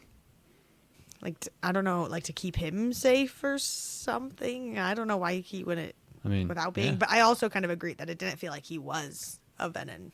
But I don't know. because Berwin killed his dragon, so I think we're supposed to assume that Pancheck is dead. Is that his dragon? Yeah. Okay, I couldn't tell if it was his dragon or just some other rando dragon. I'm pretty sure it said Pancheck's dragon or something. No, I have it. It's literally my 2 notes from here. It says I glance. Maybe it's not the one. I talk about it. It says Pancheck reaches for the net over his dragon. Yeah, but does that mean that it's and the then one Berwin dies? stabs deep between the dragon's scales and it desiccates. Okay. It's like in the same little section. So I assumed that was his. But I don't think we see what happens to Pancheck. No, we do not. But it makes me think in that moment that Pancheck would be Venom, because that one Venom who was standing next to Xaden was like, he's coming to do that to your dragon too. And like, you know, then you'll just have to channel a lot more in order to sustain yourself, or whatever that Venom says to Zeta before he goes all ONYX STORM on him. But which I do have this note later, but since we're talking about it, that a dagger can just desiccate an entire freaking dragon. Like, excuse me? Is that the alloy hilted daggers? Or is that some other special dragon desiccating dagger? Like, that weapon exists.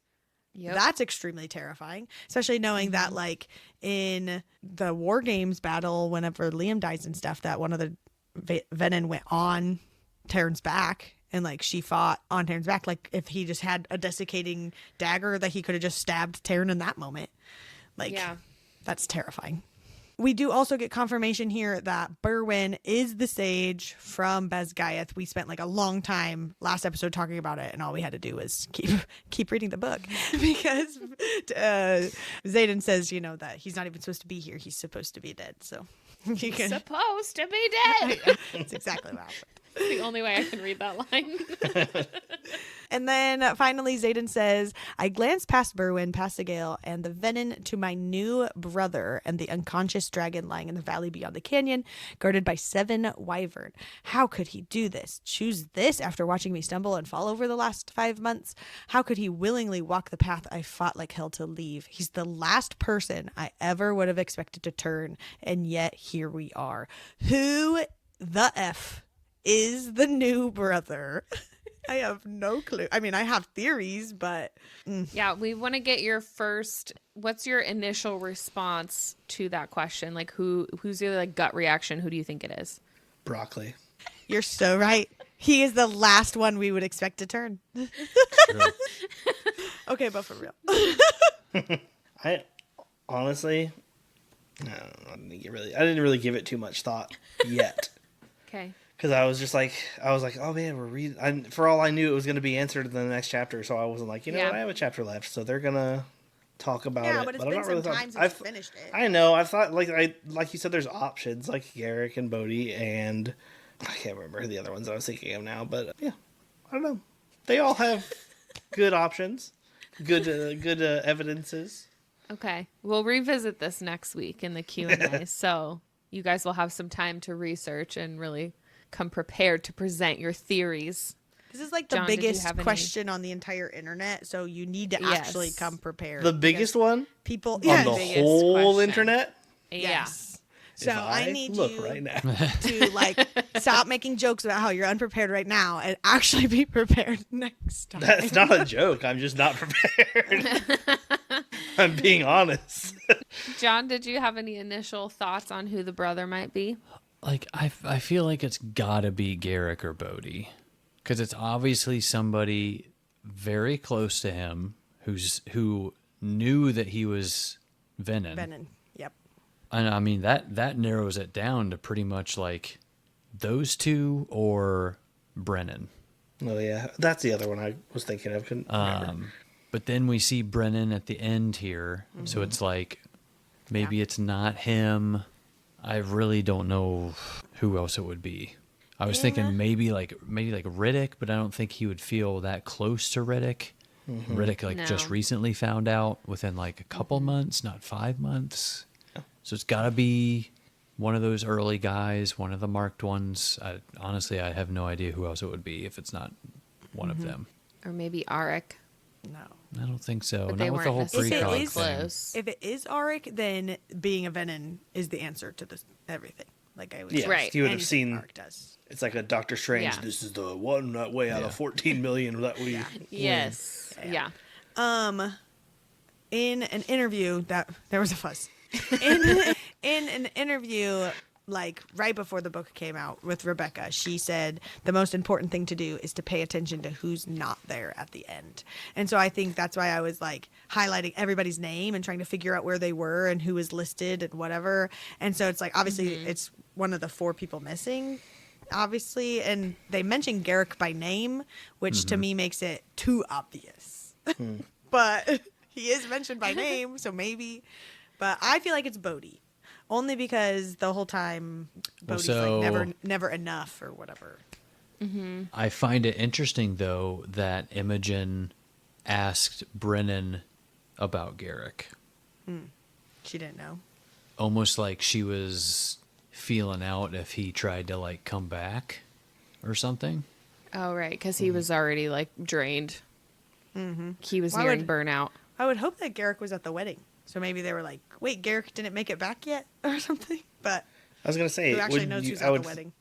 I would think that Imogen, because I mean, like she took away the memories of maybe everyone else who wasn't there. That's what I mean, though.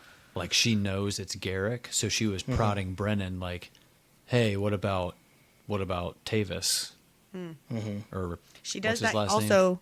Yeah, Tavis Or whatever. Tavis. So she was like feeling out if he's almost like kind of tried to Right. come back behind enemy lines since he's now a Venom kind of thing. I mean, she does that kind of leading question with Violet too. Like she even says like your ring, and then she like stares at the ground, and like then Violet's like, oh my gosh, I have a ring on my hand, you know. So it's like Imogen does kind of lead that conversation. So maybe That's that what is I mean. That's what I mean. maybe that is it. Well, and I just think it would be such a Rebecca move for all of us to make us all root for Imogen and Garrick this whole time. Yeah, And, that's also and true. have her dragon and her best friend in her dying breath tell her that she needs to tell Garrick how she feels. And then she finally works up the nerve to do it, and he's Venom. Yeah. Yeah. Yep. I could to argue against that. I do agree, but to make the argument against it would also be like the main relationship of the book, though, is with someone who is Venom and who isn't. So it wouldn't be Yeah, a that's huge true. leap for us to be like, well, Imogen's seen it work before, so I mean, unless Garrick has completely changed or something, I don't think she'd completely give up on it. I just feel like Xaden wouldn't think I need to give everything to Violet. Like, let's get married, because the whole Right. time he's been planning to give it to Bodhi. So there's some reason that Bodhi couldn't take Tyrandor. Yeah, Like, and we know as he if doesn't he's want Venom. it, but like, yeah, but like, obviously, even if he didn't want it, it would still be his. Like, he would still be next in line for the throne. Yep. Yeah, and maybe the Venom could have used Bodhi to get further to Xaden or something to say like, well, now we got him, so why not join us even further? Yeah, I did see a super unhinged theory that it's Liam. But I would be really mad if that were true. What? Yeah. And the whole like seeing me fumble over the last 5 months or whatever like doesn't make any sense unless he. No.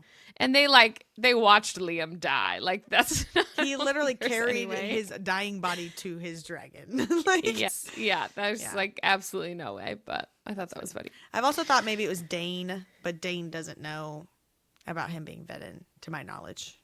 Dane Oh, could know. no, and but I think the Dane's last mention of like wherever he was, I don't think that would have made sense either. Like wherever he was last in the I think he was battle or with- something. yeah. When he separated from Imogen Yeah. to go fight the other No, Venom. they mention him at some other point because I had highlighted it just as and here's this person that way and whatever. Yeah, I think it's when Zayden's doing his little shadow blanket situation. Shadow blanket. Yeah, just search that His in Onyx the Storm. Kindle app. It says something about Dane and Kath. Into a corner, rushing over Imogen Oh, as she looks from yeah. the sky. Yeah. Anyway, all right. I've got some more questions, so we need to move on.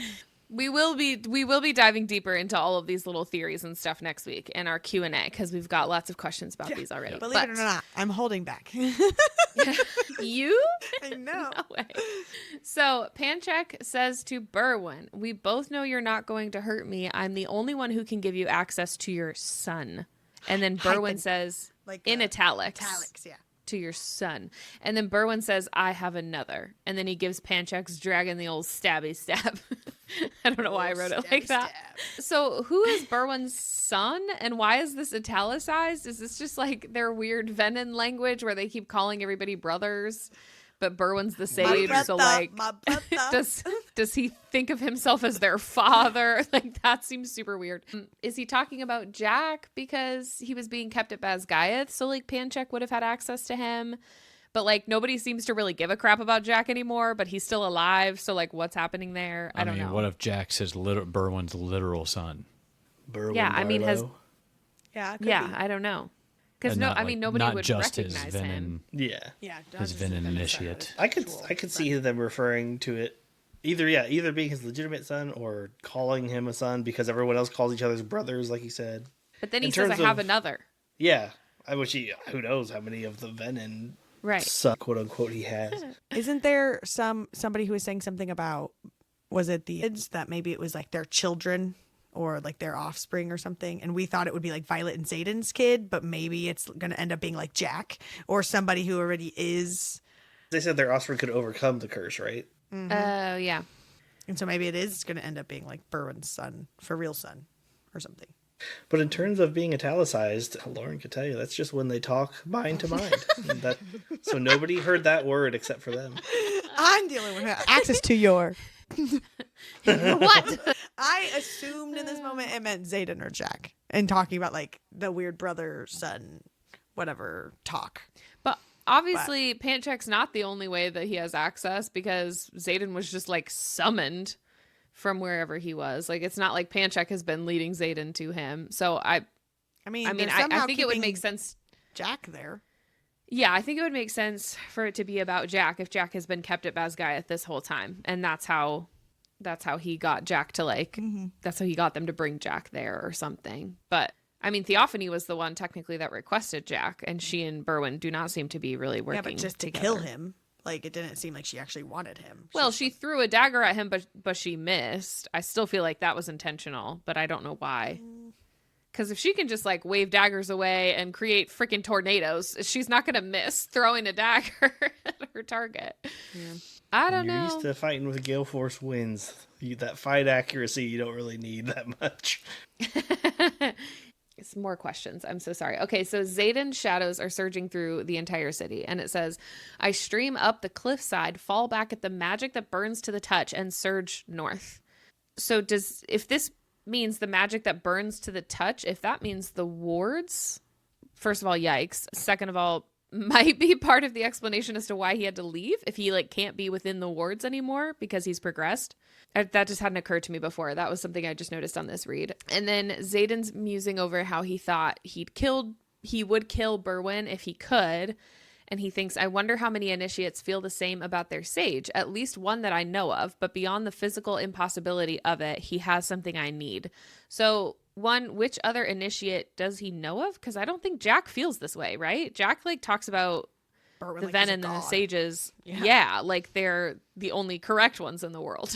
So This I just guess goes with my Zayden- theory that Zayden's off when he's flying off, that he's meeting with other Venom or having these Yeah. other interactions and stuff that we just haven't seen. I could see it being Jack because like when he was a student at college, his way of getting better was killing the other ones. So if that carries over to being a Venom, being like, well, just kill the other Venom because then I'll be better than them. Ooh. Yeah. Yeah, I don't know. But then also, what does Berwyn have that Xaden needs? And is that why he disappeared? Is that going to be like some mission of his in the next book? Is like he's gone because he's trying to, I don't know, get closer to Berwyn or visit the Venom University to find something that he's looking for? Like what? I just can't believe we have no idea like what it even is. Yep. So lastly, my last note for this chapter is that Xaden lets Sigale into his mind to see his plans. And she's like shocked. And he says, you saw what happened. It is the only way. And this, because they seem to be talking about Xaden's plan to marry Violet here and leave Tyrandor to her, this is like my strongest sign that it has to be Bodhi. Like Bodhi has to be the brother. If Sigale saw what happened, if they saw him turn or something, and he's saying it's the only way. If the only way is him marrying Violet and leaving Tyrandor to her, then that definitely makes me think that it's Bodhi. Yeah, Xaden says, like, what even am I? Hers. And he's like, you need to persuade Taryn, and everything, it depends on it. And Sigale's just like, we can ask. And he says, and her decision will determine our fate. Those are terms that we can agree to. And then we're airborne in less than a minute. So I just don't understand why Taryn has to be involved. Is it like asking her father for permission to marry her in this moment? Or just to like bring Violet closer to Taryn in that moment? Or is he going to try to keep the secret? Like because Taryn was going to know, like his memories aren't going to be swiped. So does he have to agree to like keep the secret and be persuaded about that or whatever? And I then feel like she meant Taryn would try to kill him. Yeah, rather That's what I than them being assumed. married. Now If that he didn't agree. like especially after he saw that Xaden has like crossed that line. Because in his mind, he doesn't probably care too much who rules Tyrandor or whatever, any of the provinces or kingdoms, as much as he cares about his own rider. Yeah.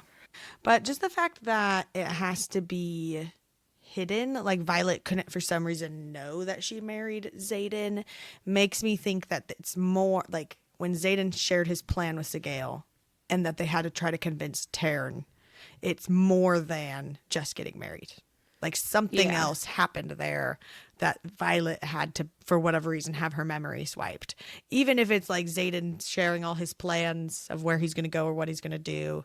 And then later one day she'll get her memories back and be like, oh my God, he loved me the whole time and he's not actually evil. You know, I don't know, but like it's more here than just getting married.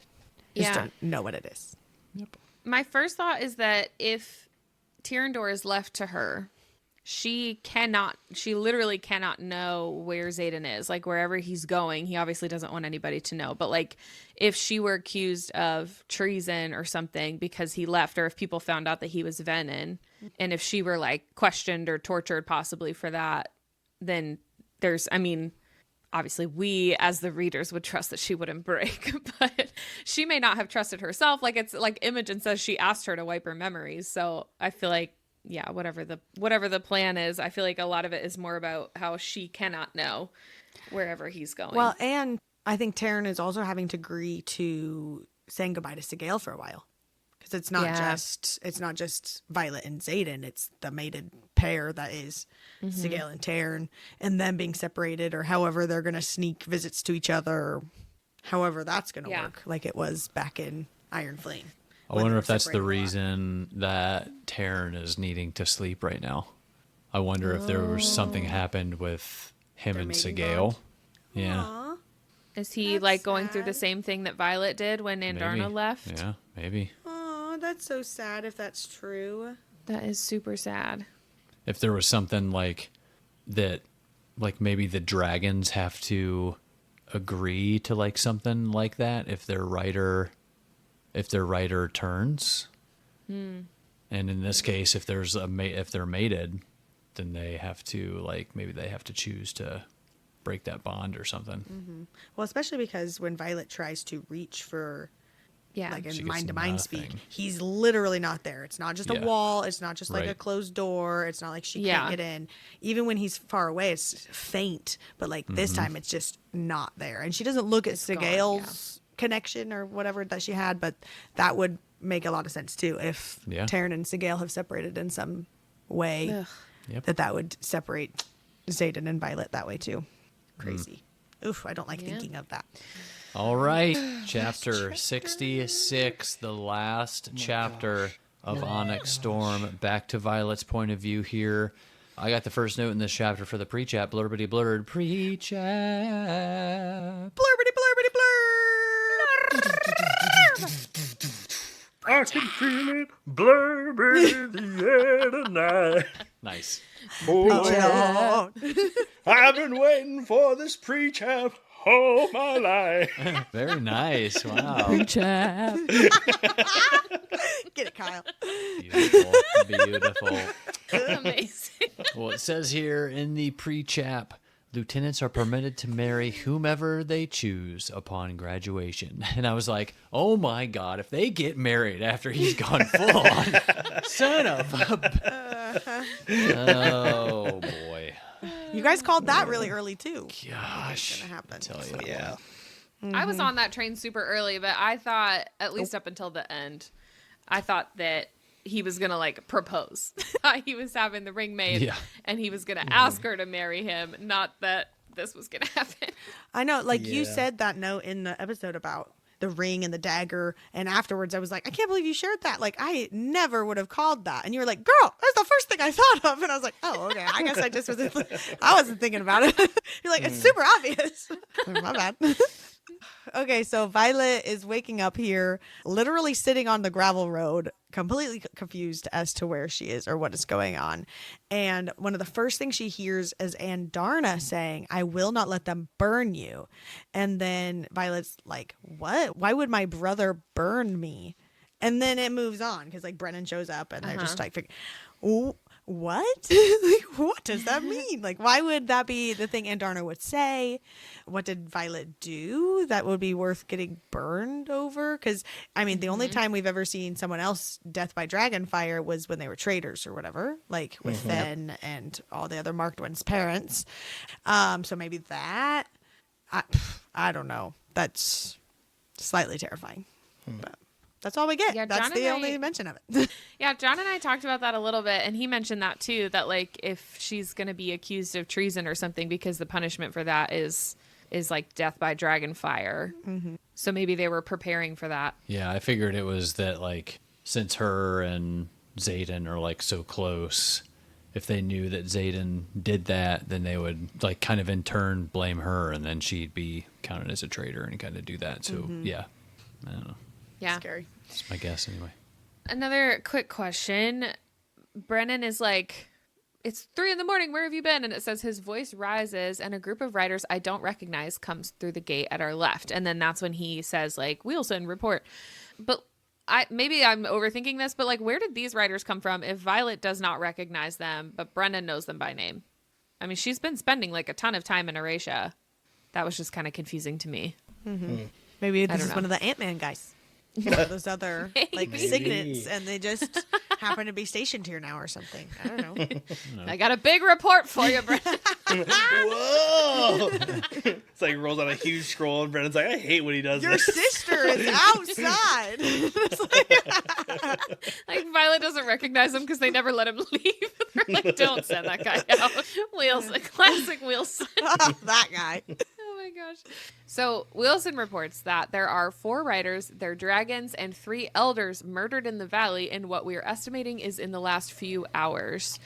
Does this mean, when they say elders, does this mean elders like the dragons who are the elders of their den and not bonded?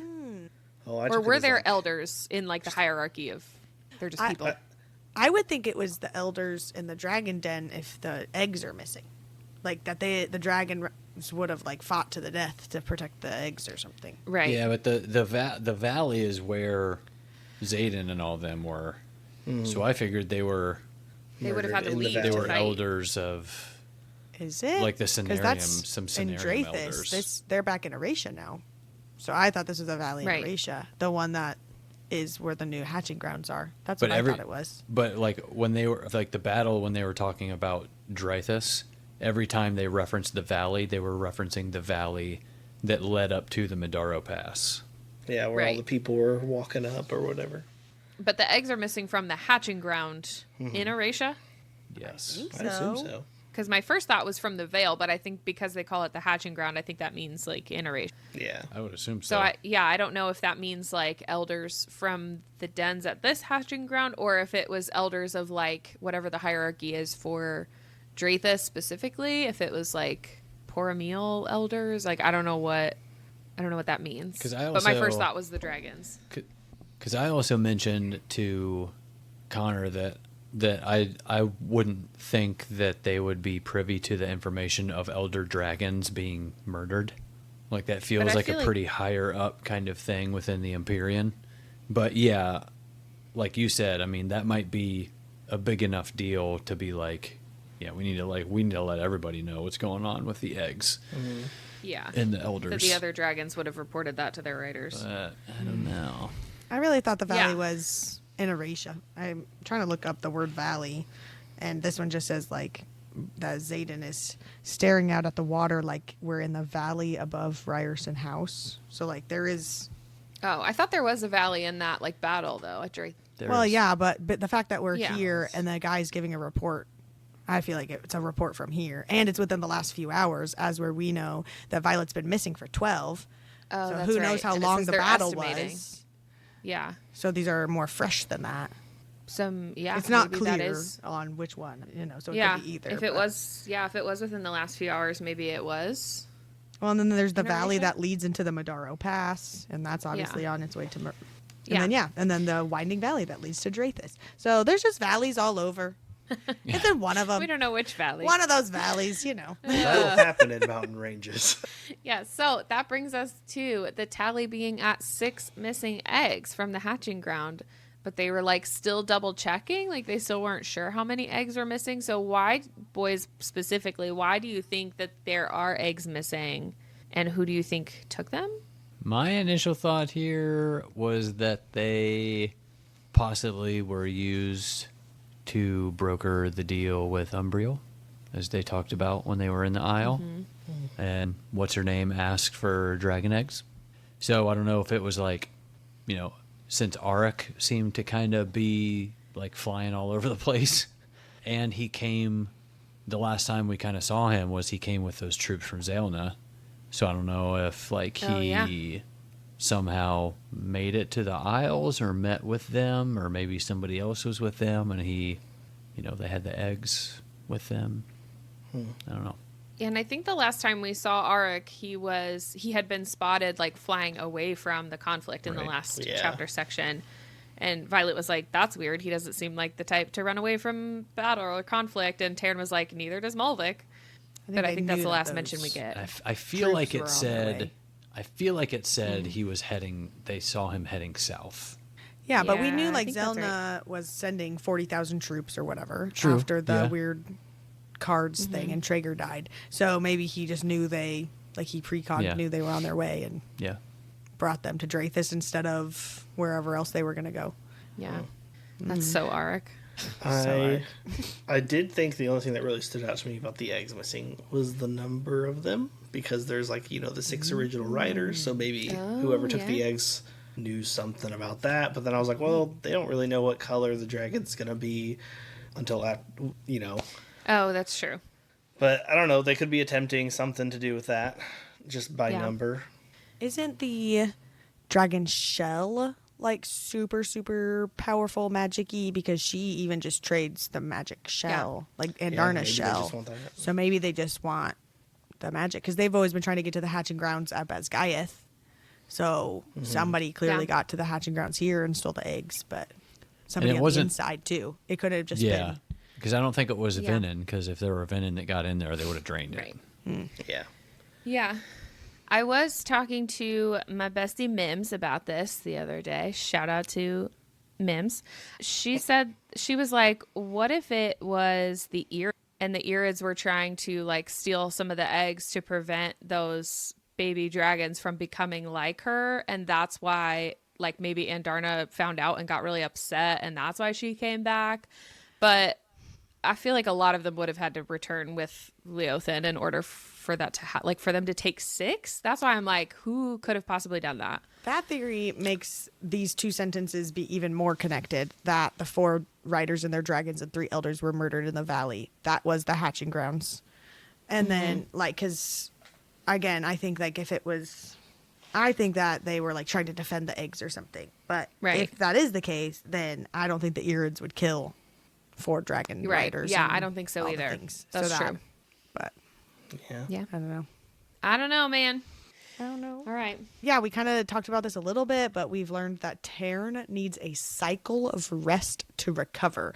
And then she's like, recover from what? And then that's all we get. I don't know what he's recovering from. So I feel like I like the theories we've kind of mentioned. What does it mean by a cycle? Does that mean a day? I a know. week? A month? A year? Like, what is a cycle? Especially for him, if he needs like power recharge or something, like Yeah, that's a he big could deal. be out for a while. He's effectively in a coma until further notice. Like, yeah. Yeah, and then like Violet just doesn't have lightning power for a while, and she's maybe that's what's gonna happen in the next one, and she like super focuses on this like Andarna and like her dream walking, and then it becomes epic. She was without Andarna and still could dream walk, so she might still be able to do that's lightning. true. That's true. True. Yeah. Suck it. How embarrassing for you. Anyway, then this is like I said this earlier too, where Imogen was just like your finger, and then she just stares at the ground. It's like she's like, Yeah. here's something important, looks this way, and acts like she didn't just say the most vital information of this entire chapter. Like, Yeah, that's true. Does it describe her like body language or anything when she asks about Garrick? I don't know. Oh, I thought it might have. She said something in some kind of monotone voice. Oh, Brennan says, hang on. Brennan says, do you know where he is? Brennan asks me softly once the other rider is fully out of earshot. Ryerson, you heard what Wilson said. We have dead dragons and riders and missing eggs. And if you've seen Ryerson, I need to know, Violet. And then Brennan says, Cardulo. Oh, I know, yeah, but yeah. Brennan says Cardulo. He lifts his eyes to Imogen, and she says, I haven't seen him since yesterday. Her voice low, almost monotone. Yeah. And then she says, Lieutenant Tavis, and he says, among the missing. Mm-hmm. And then she changes the subject after Violet's like, Garrick's missing too? Right. Well, and then it's the fact that she's trying to say it like low and monotone, like very under the radar. Yeah. I'm Yeah. clearly lying right now. Trying to keep my heart rate neutral for any of those lie detector signet Right. people out there. Yeah. Yeah, then my very next note after that is just, well, look who's married now. Called it. I also thought of all of the opinions I've heard about the mini books where wedding scenes are skipped and missed, and I'm sure this yeah. That's made my a lot note. of Another people off-page angry. wedding. Yes, that's my note here. It's Rude. so annoying. Oh, it is. Another off-screen wedding. Why do they do this to us? Yeah, an off-screen, some would say retroactively non-consensual wedding. She doesn't remember saying yes. Retroactively. Oh my gosh. She did ask for her memories to be wiped, but I don't know Did if she? that's a sign in. Or is that just in what her Imogen is favor, saying? or- well, that's true. she could tell her anything right now. Yep. Yeah, and my little note here was just a quick throwback to chapter 55 when Xaden mentions in passing that the High Priestess of Dune's temple wrote to Xaden to say Dune holds Violet and Rhiannon in her regard, and that the High Priestess was in Xaden's debt and owes him whatever favor he sees fit. Because then in this conversation between Xaden and Sigale, he says she owes me a favor when he's like talking to Sigale about his plans. So that's why I think this is the High Priestess at Dune's temple in Arash, because Xaden was the one who like stopped the pillar from falling on them. Yeah. And Rhea would have been there too, and not in the Isles. So I think this is like the same priestess. But just because it's the priestess for that doesn't mean it's the priestess with the dagger for Theophany. But I think it's a piece from like when Violet sees the dagger, she's like, it's a familiar looking flame etching in there. And if you go back to like that scene at the temple in Aratia, it says like when Xaden stops that pillar, she describes the same like flame etching. Got it. In that pillar. So I think it was like a piece from that because the temple had like crumbled. Well, she also lightning took a piece strikes from the it. one on one of the islands too, so it's at least broken. Yeah, But that's true. yeah, it just goes But back Ark to would have had to go, how I far is Ark. Well, Yeah. she could have given it her there. Like Ark, they could have had that interaction there, and he just held on to it till the right moment. Like, it just goes back to how far ahead in the future can he see, Yeah. which we know nothing about his signet, so we won't know. So Violet finds out she's married and tries to go talk to Xaden about it, and he's gone. And we've talked about that a little bit, and that is sad and depressing. He's officially gone. Like, it's over. Bye. And so's the book. And on the back of the scroll or whatever, the official, legal Marriage binding certificate. marriage certificate of their time, it says from Xaden to Violet, says, "Don't look for me, it's yours now." And I was like, oh my God, it's yours is referring to Tyrrendor. She is Duchess and Duchess is she. This is crazy. And yeah, this also further solidified that it was probably either Garrick or Bodhi, but that idea that, well, if they needed to make sure somebody else was leading Tyrrendor, then it would make sense that Bodhi was the other person, I agree. Yeah. Absolutely. Yeah. or he's Going, just dead in or line. something. That's fair too. I mean, yeah. One of of those- really good point with that too, though. I will say with the off-screen wedding, and this wedding clearly being just a power play for her to be in charge, so the kingdom is still sort of in his family or whatever.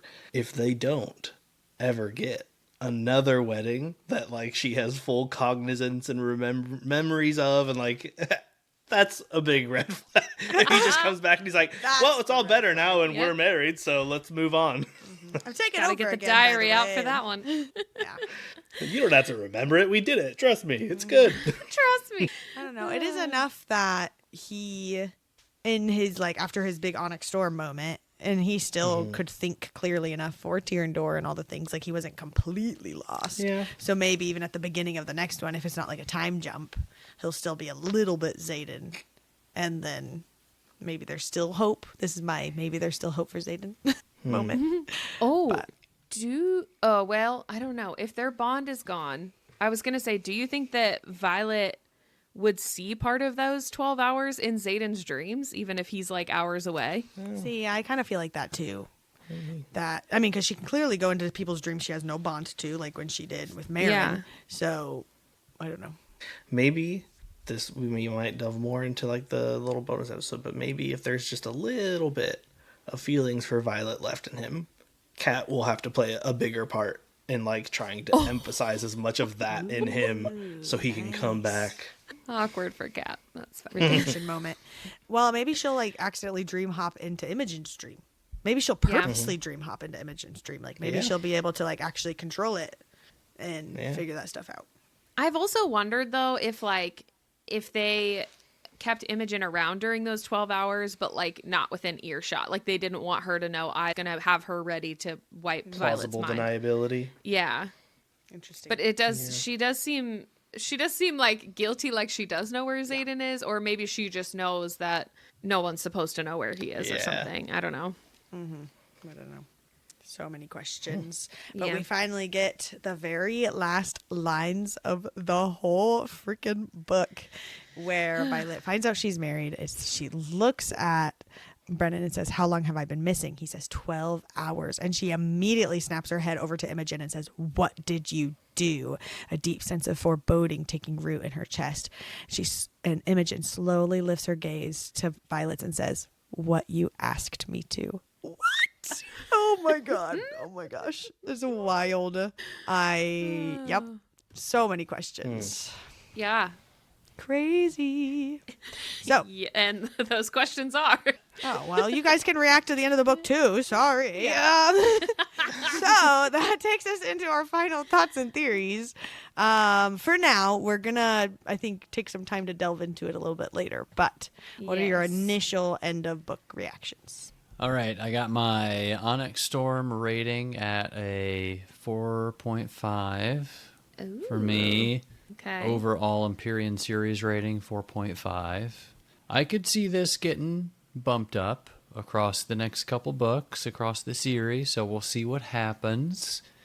Overall thoughts so far, what a journey, pretty solid series so far. Still love the dragons and all that, but I would love to see like more of how they operate as an organization, like as the Empyrean. Also, quick note, Jack Barlow, anyone? Okay.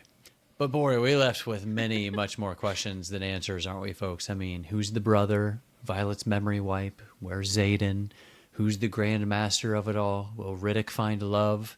Also, quick note here. I kind of do hope that the person, like the big bad, is someone new. Like, like not someone higher up in the writer quadrant.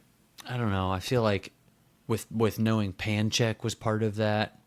I mean, I feel like the next logical step it would be Melgren is like part of it too. And that's just like, well, okay, well, all of them were freaking, Venin. It just seems like that is kind of it doesn't make it exciting to me, I guess. I don't know.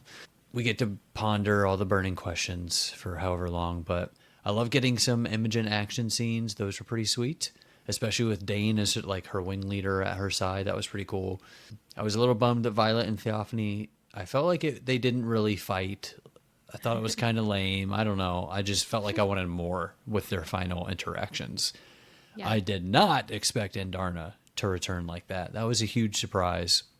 And I thought it was cool that maybe she's already learned for her kind a little bit with already having the ability to like stay invisible and undetected until she reveals herself. I thought maybe that was some quick development that we might have seen there. Because I'm assuming she was probably following them around for a little while. And then some theories for the rest of the series. I could see the next book starting out with like a Xaden point of view quite a bit farther in the future. And then the story kind of begins at the current point in time. Or maybe a Violet dream that tells us that they can still be connected through her second signet. A lot to speculate on, but I think we're in for a lot of surprises. Oh, yeah. I had ONYX STORM. I had Empyrean as a series 3.5. Overall thoughts, I think it started out a lot better than where we're at now. Hold on, let me finish. Okay.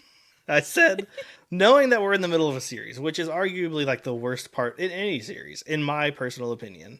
The middle of any series, book, movie, whatever, rarely the best part. We just have a lot of build-up right now. It's all coming into play, but it's also awkward having to juggle the main story and all the side stories, and in the end, every story gets like a little watered down in the mix. We're kind of in like the middle child syndrome era of this series. It might be the best to some, mostly itself, but its older sibling, aka the beginning, was so interesting and new and set up a strong story. And the younger sibling, the books yet to come, are on everyone's mind because they're so full of possibilities. And this is sort of like the awkward middle where there's a lot happening, sure, but there's also not really much happening. There's like, I don't know, it's hard to describe, but as for theories for the future, I think there's 2 more books. So that's what my prediction currently stays at. That's a strong theory right there. Bold hot take, Kyle. If she's still going to write them, I don't know. I've heard some things. She's taking a break right now. Yeah. Could be a minute. Maybe she'll come back and be like, JK, I need another 5 books to do it. You think she's talking to JK of all authors? Oh my gosh. Okay, my ONYX STORM rating, 5 big stars. My Empyrean series rating, 5 bigger stars. My overall thoughts are, I hate waiting for the next book, but I do know that the waiting will make the next book that much better and so much more worth it. Just like waiting for Iron Flame with everybody and going to release parties and stuff and waiting for ONYX STORM and all the things. It's just part of the process and it's so fun. And when the internet freaks out, big fan of that moment. Hate waiting, but I understand. I agree a little bit with Kyle saying like the beginning is my favorite too. I feel like stepping into the world and immediately crossing the parapet kind of gave the same feels of reading the Hunger Games or Divergent. Some of those things I felt like in high school with like some of these like big series. And it's definitely taken on a totally different feel than those now. And that's okay. It's its own book and its own series and stuff. But it doesn't have the same like that excitement. And I also know Kyle and I were talking about somebody earlier this week who said if Xaden and Violet are endgame, they're just not going to finish the book. Like that just takes out some of it for them. And I kind of feel that with like some of the romance, like when I feel like that's a big driving force for me when I'm reading books, and that's like gone right now. Like as a constant. I don't like that feeling. I also want to be Team Xaden all the time, but I don't know if I'm supposed to be right now. I think I'm not supposed to be. So I still want to love him, but I also, I don't know. I just want everybody to end happy and in love for forever. My theories for the rest of Empyrean are just way too much to talk about in this moment. And I sat here and I typed 100 sentences, and I have gone on every rabbit hole on the internet that exists with theories. I have a note on my phone that is scrolling and scrolling and scrolling and scrolling of thoughts and random things that I haven't been able to share on podcast yet. So I am going to save my big thoughts and theories and everything for the bonus episode so that I have a whole extra episode to talk about it. And then I can extra week to prepare them. Well, yeah, and I can I can pose some of these questions to you guys to answer, and we can just have a full on discussion instead of me just listing random thing, So I'm gonna save it. Yes, I am looking forward to that because up to this point, Lauren and I have had the freedom technically to dive into all those rabbit holes. I've been trying not to absorb too much theory content and stuff because I wanted to have these open conversations, but the boys literally just finished this book and haven't had time to process any of it. So we are gonna take a week and just kind of think about it and organize our thoughts a little bit more and answer a lot of your questions because we've had a lot of direct questions about specific theories. So I'm excited for that. As for my ONYX Storm rating, it was also 5 stars. This was an easy 5 stars for me. I freaking loved this book. I don't know if I loved it more than the first book, but it's definitely one of my favorite reads that I've read in a long time. But I also read this in 4 days. And this obviously doing it on podcast is a different experience, but I really loved it. My Empyrean series rating is 5 stars so far. I've also read some of Rebecca's other books, her contemporary fiction books. And so I do wholeheartedly trust her with the endings. She's amazing with all the conclusions and tying things together and the big plot twists and stuff like that. So I'm really looking forward to the next couple of books. Overall thoughts, I honestly love how this book ended. She knows that we love to speculate, so she gave us plenty to speculate on. I'm not mad about it. I was also totally convinced that this book would end with Violet either turning Venin or leaving with Theophany to go learn more about the Venin. So I love to be surprised with things like that. I feel like she's taking it in an even bigger direction for book 4. It did feel a smidge anticlimactic that Theophany died in this book, but I think we're just being set up for a much bigger big bad later in the series. So in terms of my theories for the rest of the Empyrean series, someone else wrote Riddick dies here, which is rude, but maybe accurate. I don't know. I'm still really scared of that happening. Kyle, was that you? Seems like a Kyle move. Yeah, it was. Okay. It was me. I am still really hoping for a pirate sea adventure in book 4. I would love for Heaton to have their moment with their super random signet. Would also love to see the Barons at some point. We obviously have a lot to learn about the Venin. I have a big overarching theory cooking about power needing to be drawn from the sky rather than the ground. So I will talk about that more next week. I don't know if that will be involved in a cure necessarily, but I do think it's a big part of why Violet feels such a difference in her power from Karen versus Andarna. So we'll get into that. We have to get more FaceTime with King Tauri at some point, right? But still don't know who the biggest baddie is going to be. Maybe a shocking reveal over who the big granddaddy Venin is. Thinking maybe it could still be one of the original 6 writers, aka the 7th of the original 6, maybe.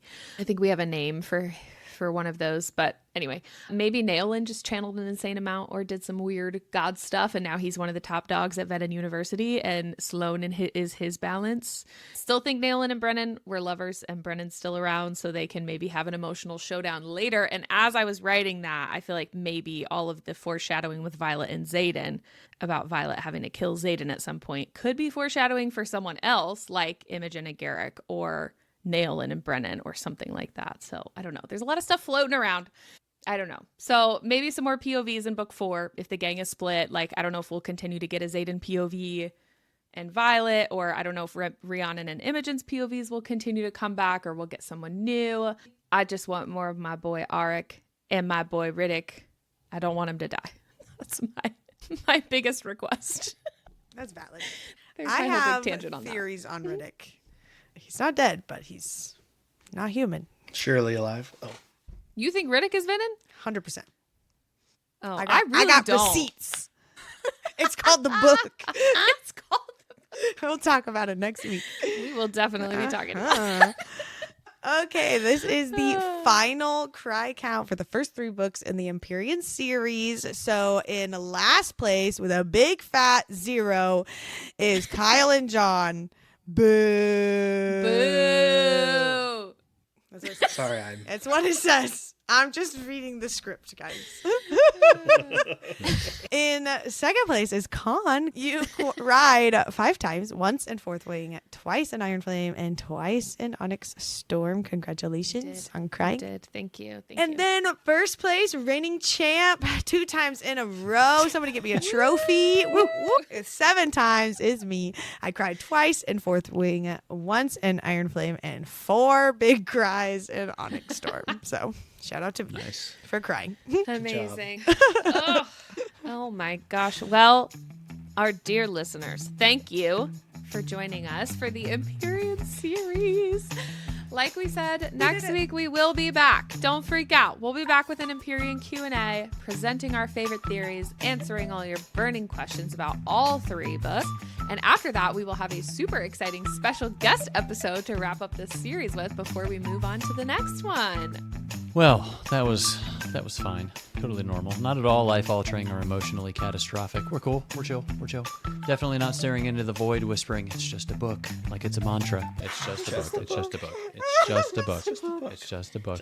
If this book left a crater in your chest, just know you're in good company. We'll be here holding space for the weight, the theories, and the collective emotional recovery. While we count down the days to the next installment of the Empyrean series, you don't have to wait any longer for the announcement of our next series, as we are announcing it right now, immediately at this very moment, following this very long build-up to the announcement of the next series that we're reading, which of course is following Ceres and Kingfisher on their journey in the epic tale Quicksilver.